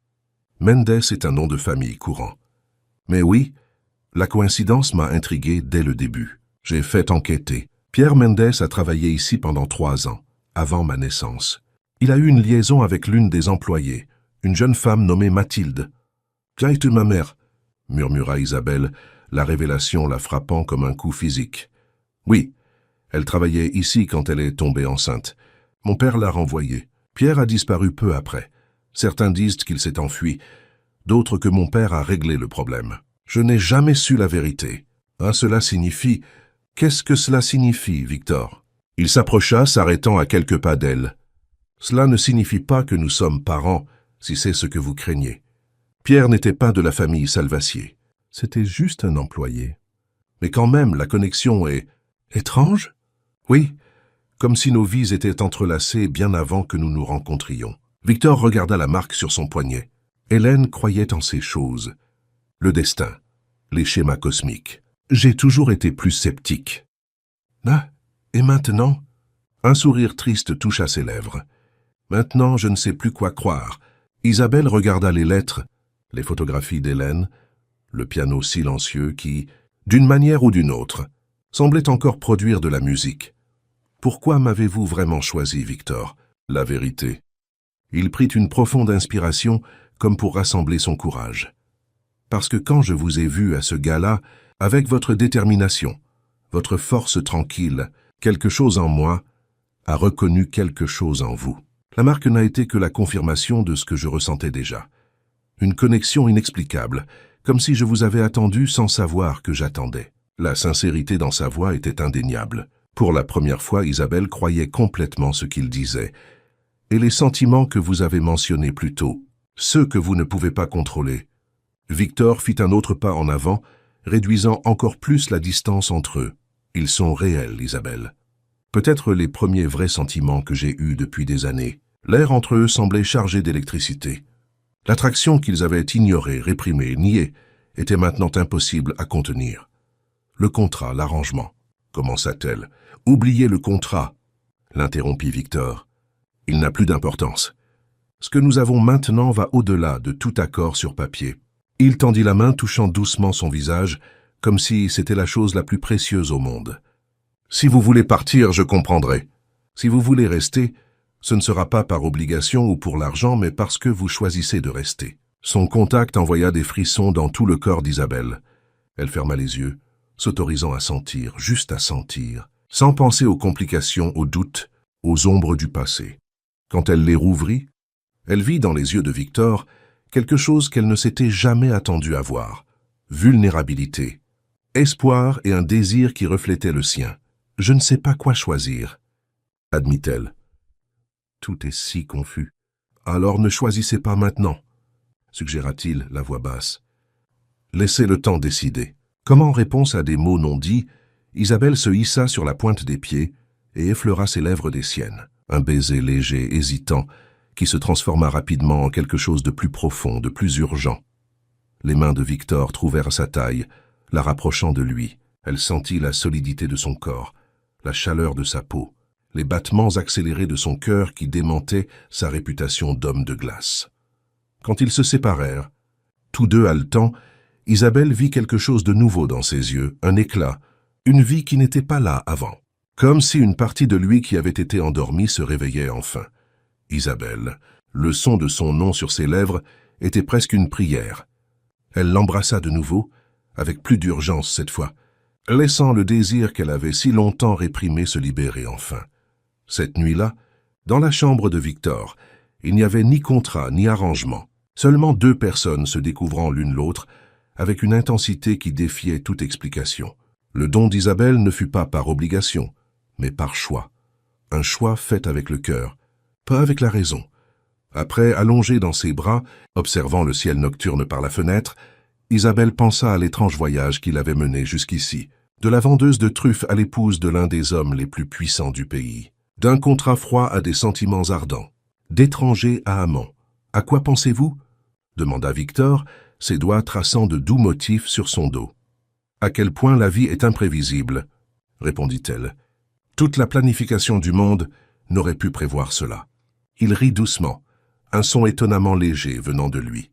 « Touché !»« Ah, et maintenant » demanda-t-elle. « Que se passe-t-il ensuite » Victor l'embrassa doucement sur le front. « Ça, je ne sais pas.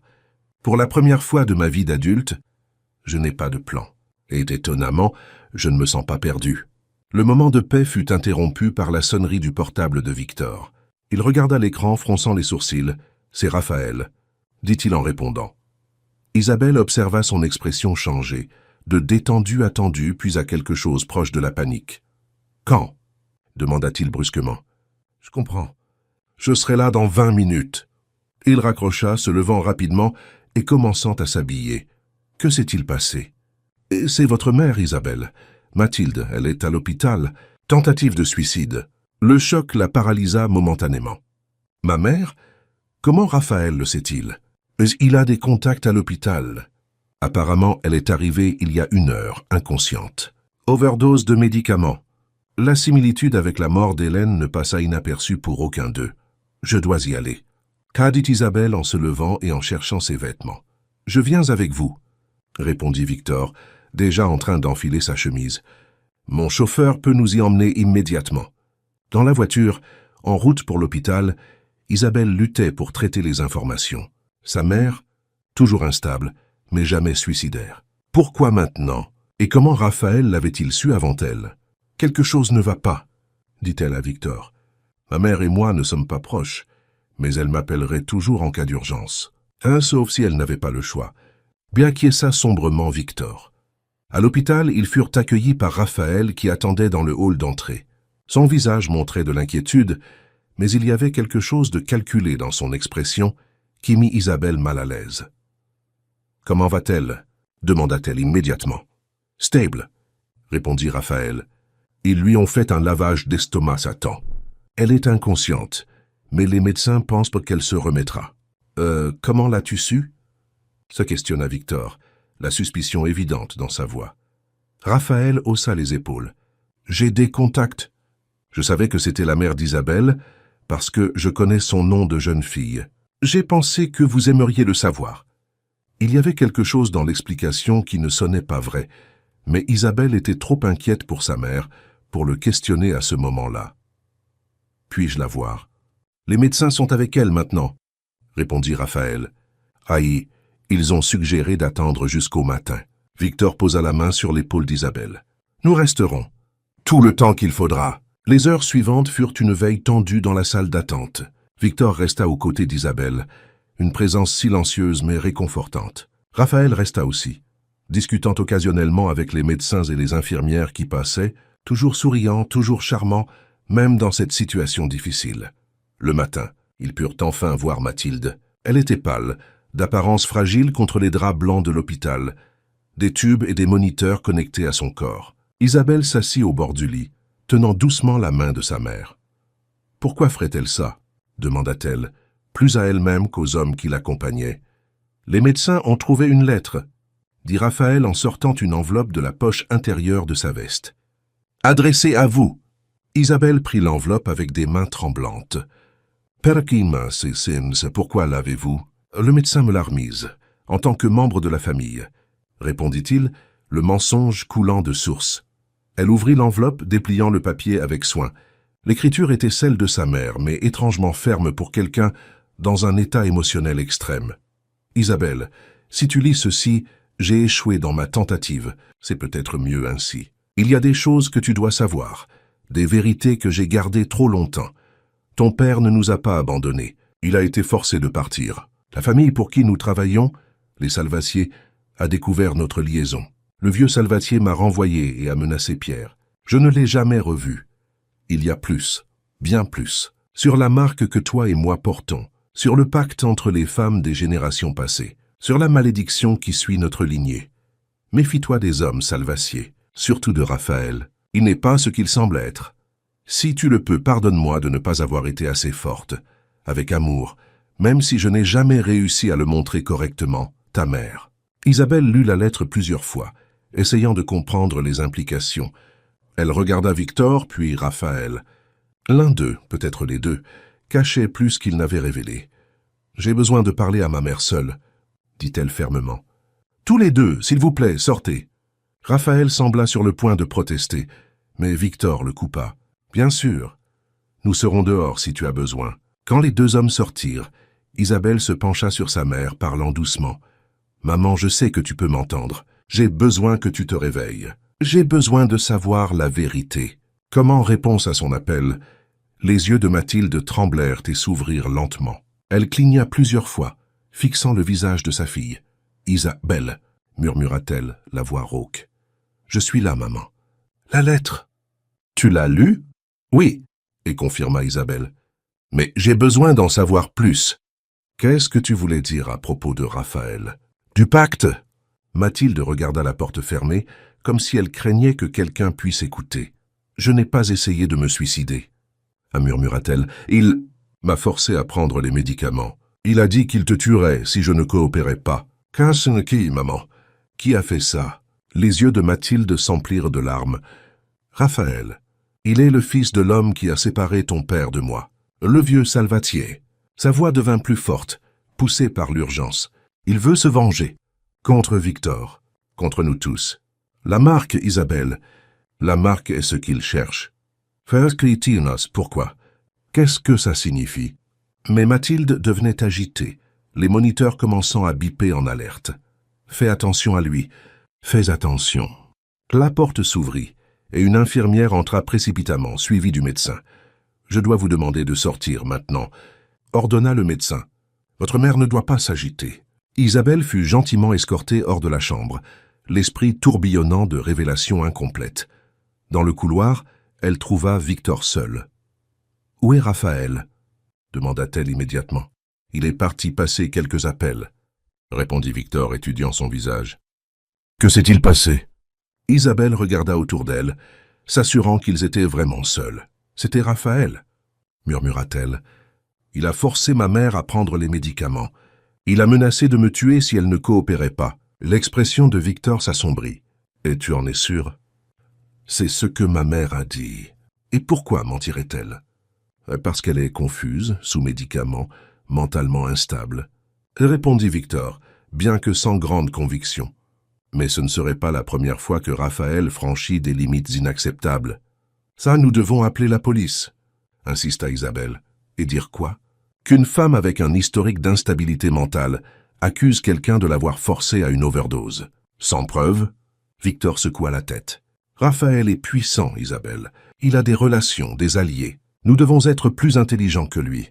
Que suggères-tu alors ? » « Nous rentrons à la maison. Nous gardons ta mère sous surveillance constante ici à l'hôpital. J'engagerai des gardes de sécurité privés. Et nous découvrons ce que Raphaël veut vraiment. » Isabelle hésita.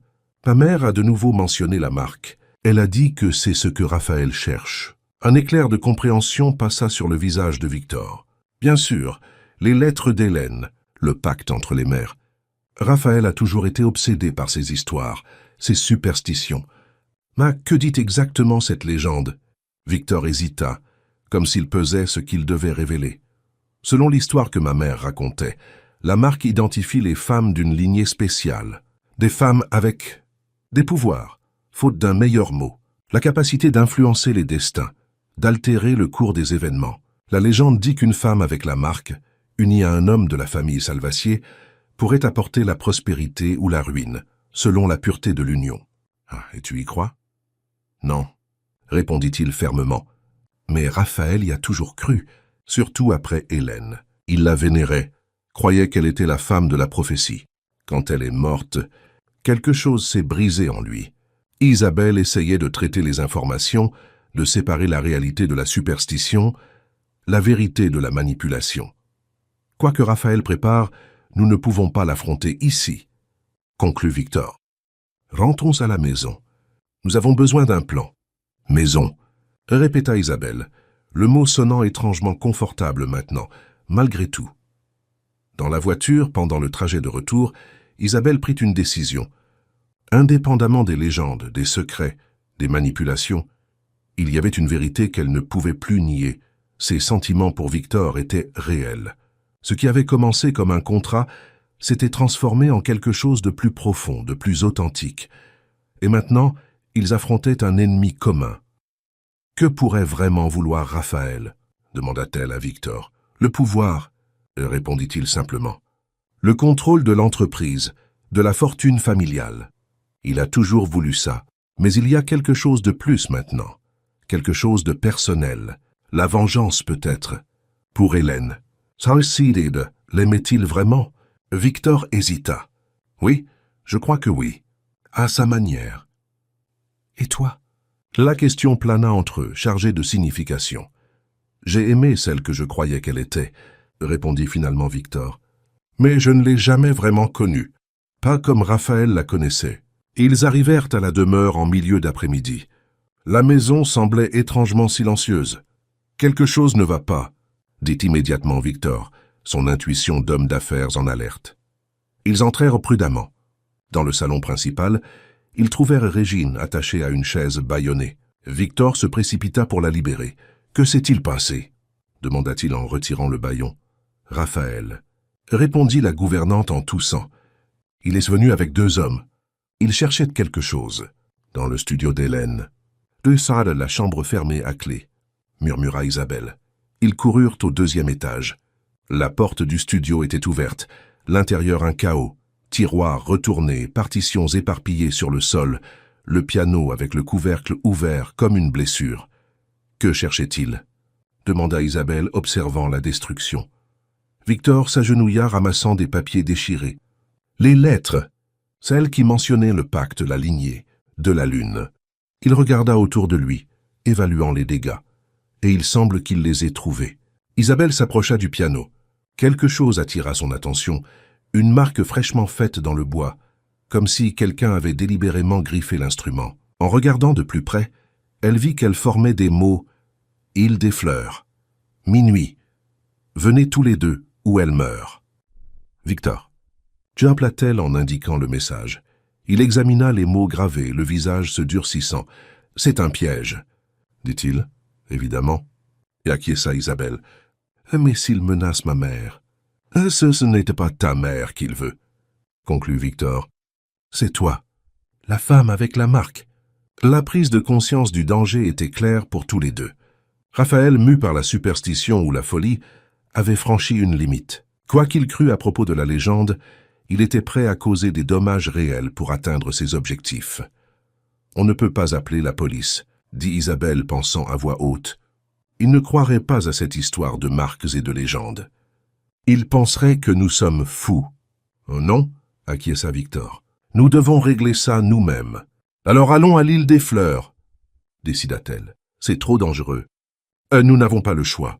Si Raphaël est prêt à blesser ma mère, nous ne savons pas de quoi d'autre il est capable. » Victor vit la détermination dans ses yeux et sut qu'il ne servirait à rien d'argumenter. « Nous n'irons pas sans préparation, » dit-il finalement. Les heures suivantes furent consacrées aux préparatifs. Victor passa des appels, organisa des agents de sécurité discrets qui seraient positionnés stratégiquement sur l'île, une petite propriété privée au milieu d'un lac près de Paris, accessible uniquement par bateau, qui appartenait à la famille Salvatier depuis des générations. Isabelle appela l'hôpital, confirmant que sa mère allait bien, toujours sous sédatifs mais stable. Des gardes privés engagés par Victor assuraient de sa sécurité. Quand la nuit tomba, ils étaient prêts. Victor portait des vêtements sombres et pratiques, loin des costumes élégants qu'il avait l'habitude de porter. Isabelle avait également opté pour le confort et la mobilité. Jaune, t-shirt, veste légère. « Tu n'es pas obligé de faire ça », dit Victor alors qu'ils étaient sur le point de partir. « Je peux y aller seul, affronter Raphaël. Je fais partie de ça maintenant, » répondit-elle fermement. « Quoi que ça puisse être. » Le trajet jusqu'à la marina privée où un hors-bord les attendait se fit en silence, chacun absorbé par ses pensées. Ce qui avait commencé comme un contrat froid, un mariage de convenance, avait évolué en quelque chose qu'aucun d'eux n'aurait pu prévoir, un partenariat, une alliance contre des menaces communes, et plus surprenant encore, un lien émotionnel profond. Sur le hors-bord, traversant les eaux sombres, en direction de la petite île illuminée au loin, Victor prit la main d'Isabelle. « Indépendamment de ce qui se passera ce soir, » dit-il, la voix presque inaudible par-dessus le bruit du moteur, « je veux que tu saches que mes sentiments pour toi sont réels. Ce qui a commencé comme un arrangement s'est transformé en quelque chose que je ne m'attendais pas à retrouver. » Isabelle serra sa main. « Je le sais maintenant, et je ressens la même chose. » L'île s'approchait rapidement. Un lopin de terre couvert d'une végétation dense, avec une petite maison de campagne au centre, éclairée par des lumières extérieures. « Raphaël nous attendra, » dit Victor alors que le bateau ralentissait, s'approchant du petit ponton. « Oui » acquiesça Isabelle, « mais il ne s'attend pas à ce que nous soyons préparés. » Ils débarquèrent prudemment. Le chemin de pierre qui menait à la maison était éclairé par des torches, créant un décor presque rituel. La nuit était étrangement silencieuse, sans les bruits habituels d'insectes ou d'oiseaux nocturnes. La porte de la maison était entr'ouverte. Victor fit un geste à Isabelle pour qu'elle reste derrière lui pendant qu'ils entraient. L'intérieur était décoré comme pour une cérémonie, des bougies allumées dans de vieux chandeliers, des fleurs blanches éparpillées sur le sol, et au centre de la pièce principale, un piano, le même modèle Steinway que celui du studio d'Hélène, bien que ce ne soit clairement pas le même instrument. Raphaël les attendait, assis nonchalamment dans un fauteuil comme un hôte recevant des invités pour un dîner, et non pour une confrontation. Il était vêtu de blanc de la tête aux pieds, un contraste dramatique avec le décor sombre environnant. « Bienvenue », dit-il en se levant avec un sourire qui n'atteignait pas ses yeux. Le couple de l'heure, l'homme de glace et la femme marquée par la lune. « Kasi Totsisajun, où est ma mère ?» exigea immédiatement Isabelle. Raphaël haussa les sourcils. « Votre mère ?»« À l'hôpital, j'imagine, se remettant de la tentative de suicide qui n'a jamais eu lieu. Vous l'avez forcée à prendre les médicaments. » l'accusa-t-elle. « Elle m'a tout raconté. Mathilde a toujours eu une imagination fertile. » répondit Raphaël en se dirigeant vers une table d'appoint où reposait une bouteille de vin. « Je vous offrirais bien un verre, mais je soupçonne que vous refuseriez. »« Assez de jeu, Raphaël !» intervint Victor, la voix dure. « Que veux-tu » Raphaël se servit un verre de vin, le sirotant lentement avant de répondre. « La justice, dit-il finalement. L'équilibre, la conclusion. Appelez ça comme vous voulez. »« Pour Hélène ?» demanda Isabelle. Un sourire triste toucha les lèvres de Raphaël. En partie. Hélène était spéciale, unique. Elle comprenait des choses que ni moi ni mon frère ne comprendront jamais complètement. Et Victor l'a détruite. « Ce n'est pas comme ça que ça s'est passé, » protesta Victor, mais sans grande conviction.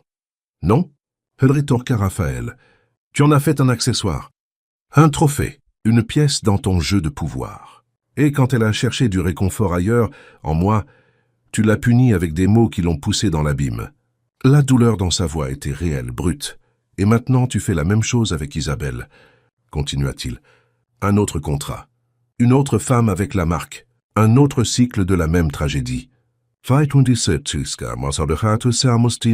tromper, » dit Isabelle en faisant un pas en avant. « Ce que Victor et moi avons maintenant va au-delà de tout contrat. » Raphaël rit, un son sans humour. « De l'amour ? C'est ce que tu crois que c'est ? Il ne sait pas aimer, Isabelle. Il ne sait que posséder. Et vous savez, le défia-t-elle, face qui manipulait, qui mentait, qui forçait les femmes vulnérables à des overdoses pour créer des drames. C'est ça l'amour. » La question sembla le frapper comme un coup physique. Un instant sa façade de contrôle vacilla. « J'ai fait ce qui était nécessaire, » répondit-il finalement. « Pour vous amener ici, pour compléter le cycle. »« Quel cycle, Bader ?» demanda Victor. « De quoi parles-tu » Raphaël se dirigea vers le piano, caressant doucement les touches. « La légende, mon frère. La prophétie. La femme avec la marque, unie à l'homme Salvacier sur l'île où tout a commencé. » Il regarda Isabelle. « Ta mère travaillait ici, tu savais ? Dans cette maison. C'est ici qu'elle et ton père se sont rencontrés pour la première fois. Et c'est ici que notre père les a séparés. Qu'est-ce que cela a à voir avec Hélène ? Avec l'un de nous maintenant ?» questionna Isabelle. « Tout, » répondit Raphaël. « Hélène a découvert la vérité dans les journaux de notre mère. Le pacte, la promesse, la malédiction qui poursuit notre famille depuis des générations. »« Quelle malédiction ?» demanda Victor, l'impatience grandissant dans sa voix. « La malédiction du choix, » expliqua Raphaël. « À chaque génération, une femme avec la marque doit choisir entre les frères Salvacier. L'un apportera la prospérité, l'autre la destruction. Notre mère a choisi notre père. Et regarde ce qui s'est passé. Un empire bâti sur des ruines émotionnelles. La folie dans la voix de Raphaël était désormais indubitable. Son obsession pour la légende avait consumé sa santé mentale. Hélène n'a pas choisi, continua-t-il, ou elle a choisi trop tard. Elle est restée partagée entre nous, et le résultat a été la tragédie.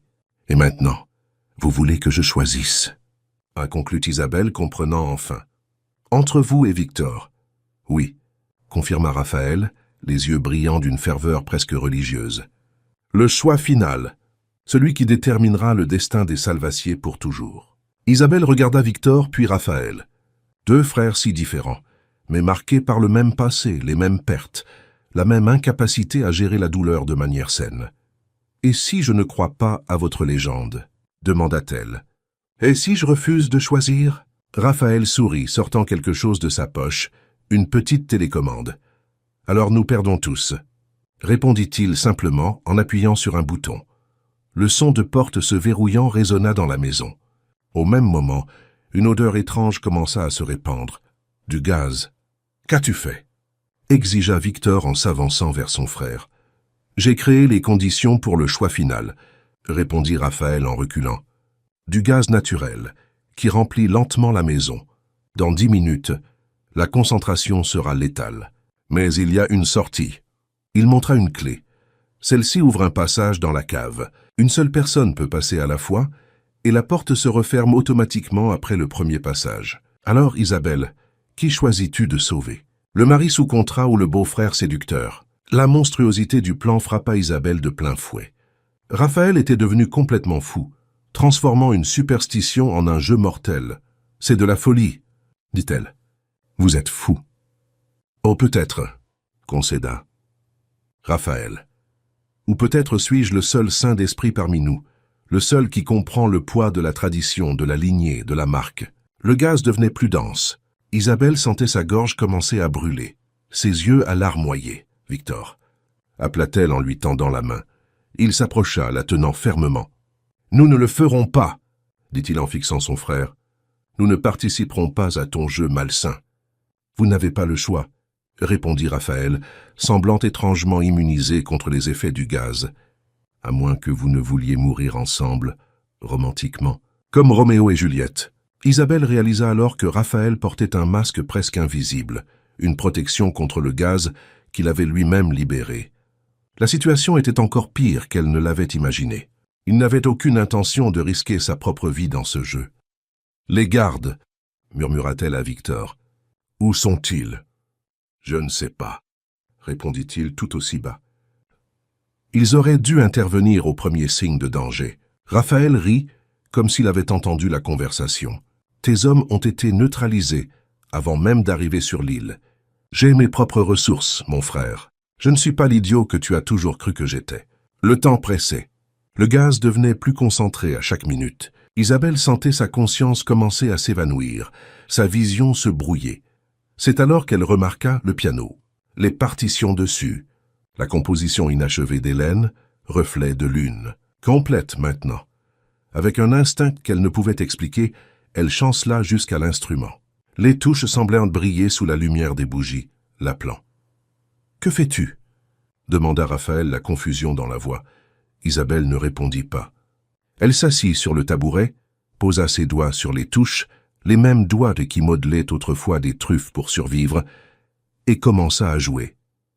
La mélodie était étrange, dissonante par moments, étonnamment harmonieuse à d'autres. Une musique qui parlait de perte, d'espoir, de choix impossibles. Une musique qu'Hélène avait commencée et jamais terminée. Une musique qui attendait que quelqu'un avec la marque la complète. Pendant qu'elle jouait, quelque chose d'extraordinaire se produisit. Le son sembla dissiper le gaz, créant une poche d'air pur autour du piano. Victor, le réalisant, s'approcha, respirant profondément. Raphaël observait incrédule. « Impossible !» murmura-t-il. « Tu ne sais même pas jouer du piano. » C'était vrai. Isabelle n'avait jamais joué auparavant, mais ses doigts bougeaient, comme s'il connaissait intimement les touches, comme si la musique avait toujours été en elle, attendant d'être libérée. La mélodie grandissait, s'intensifiait, remplissant la maison de sa puissance. Les murs semblaient vibrer en réponse. Et puis, l'inattendu, une fissure apparut dans le sol grandissant rapidement, s'ouvrant comme une blessure entre Raphaël et le couple. « Non !» cria Raphaël en reculant. « Ça ne devait pas se passer comme ça. » La fissure continuait de s'élargir, suivant le rythme de la musique. Raphaël était maintenant acculé contre le mur, le passage vers la cave, sa voie de fuite planifiée, de l'autre côté de l'ouverture dans le sol. « Isabelle !» appela Victor, la panique évidente dans sa voix. « Nous devons sortir d'ici. La structure est en train de céder. » Mais elle ne pouvait pas s'arrêter. La musique la possédait complètement. Chaque note semblait la connecter plus profondément à quelque chose d'ancien, de puissant. Au-delà de la compréhension rationnelle, la marque sur son poignet brillait maintenant d'une lumière propre, visible même à travers la manche de sa veste. Raphaël, voyant son plan s'effondrer littéralement, fit la seule chose qu'il pouvait. Il tenta de sauter par-dessus la fissure pour atteindre la sortie. Mais il calcula mal. L'ouverture était plus large qu'il n'y paraissait, et il tomba, s'agrippant au bord un instant avant que ses doigts ne glissent. « Victor !» cria-t-il, la peur brisant enfin son masque de contrôle. « Frère, aide-moi !» Victor n'hésita qu'une seconde avant de bouger, tendant la main vers Raphaël. Mais il était trop tard. Avec un cri qui résonnerait dans leur cauchemar pendant des années, Raphaël tomba dans l'obscurité en contrebas. Au même instant, la musique atteignit son apogée final. La dernière note résonna dans la maison, puis le silence. La fissure cessa de grandir. Le gaz s'était complètement dissipé. Isabelle laissa ses mains tomber le long de son corps, épuisé. Elle regarda Victor qui était pâle, en état de choc par ce qu'il venait de voir. « Nous devons sortir d'ici », dit-il finalement, s'approchant pour l'aider à se lever. « La structure peut céder à tout moment. » Ensemble, ils chancelèrent hors de la maison, s'appuyant l'un sur l'autre. À peine arrivés dans le jardin, ils entendirent le fracas de la structure s'effondrant derrière eux. Ils se retournèrent pour voir la maison s'enfoncer partiellement dans le sol, comme si elle avait été construite sur une grotte cachée qui avait finalement cédé. Sur le ponton, ils trouvèrent le hors-bord intact. Les agents de sécurité engagés par Victor étaient là, attachés et bâillonnés, mais vivants. Ils les libérèrent rapidement. « Que s'est-il passé là-dedans » demanda Victor alors qu'ils retournaient vers le continent, laissant derrière eux l'île partiellement engloutie par la terre. Isabelle regarda la marque sur son poignet, maintenant redevenue normale, juste une petite tache en forme de demi-lune. « Je ne sais pas », répondit-elle honnêtement. « Je ne sais pas si c'était la musique, ou la vieille maison sur des fondations instables, ou... » Elle hésita. « Ou s'il y a vraiment quelque chose au-delà de notre compréhension. Quelque chose lié à la marque, à la lignée, au pacte. » Victor prit sa main, portant le poignet marqué à ses lèvres et l'embrassant doucement. « Peut-être que certaines questions n'ont pas de réponse, dit-il. Ou peut-être que les réponses n'importent pas autant que ce que nous choisissons de faire maintenant. Et que choisissons-nous » Un doux sourire, chose rare sur son visage habituellement sérieux, illumina les traits de Victor. Vivre, sans contrat, sans arrangement, sans le poids du passé. Juste vivre, un jour à la fois.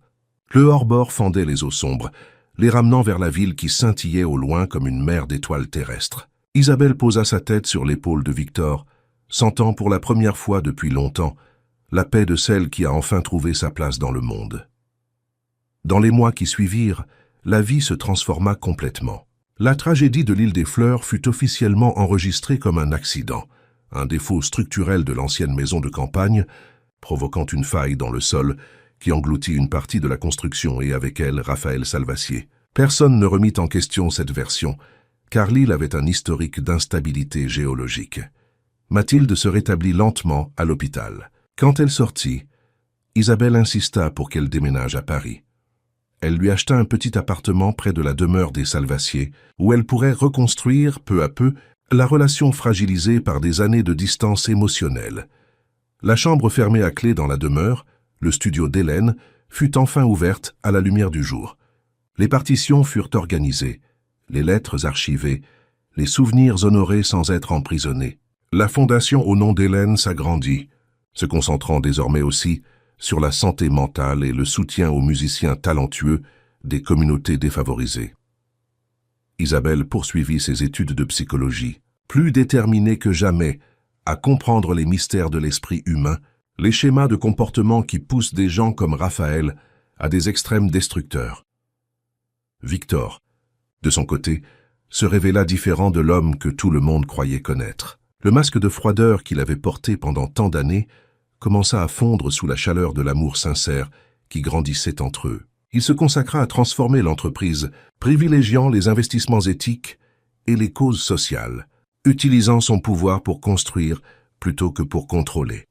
Le contrat de mariage, ce document qui n'avait jamais été enregistré, fut brûlé lors d'une petite cérémonie privée dans le jardin de la demeure. À sa place, de vrais vœux furent échangés, des promesses nées non de l'obligation ou de la convenance, mais d'un choix conscient et d'un amour véritable. Et quant à la marque, à la légende, au prétendu pacte entre générations, cela resta un mystère. Parfois, dans les nuits calmes, Isabelle entendait encore de lointains échos de musique venant d'endroits impossibles. Victor se réveillait occasionnellement de rêves où son frère l'appelait des profondeurs. Mathilde, dans des moments de clarté, parlait d'anciennes promesses faites sous des pleines lunes, de destins entrelacés à travers le temps. Mais ce n'étaient que des ombres du passé, des échos d'histoires qu'ils ne comprendraient peut-être jamais complètement. Le présent, leur présent, construit sur des choix quotidiens, sur le pardon, sur l'amour, était plus réel, plus tangible, plus important.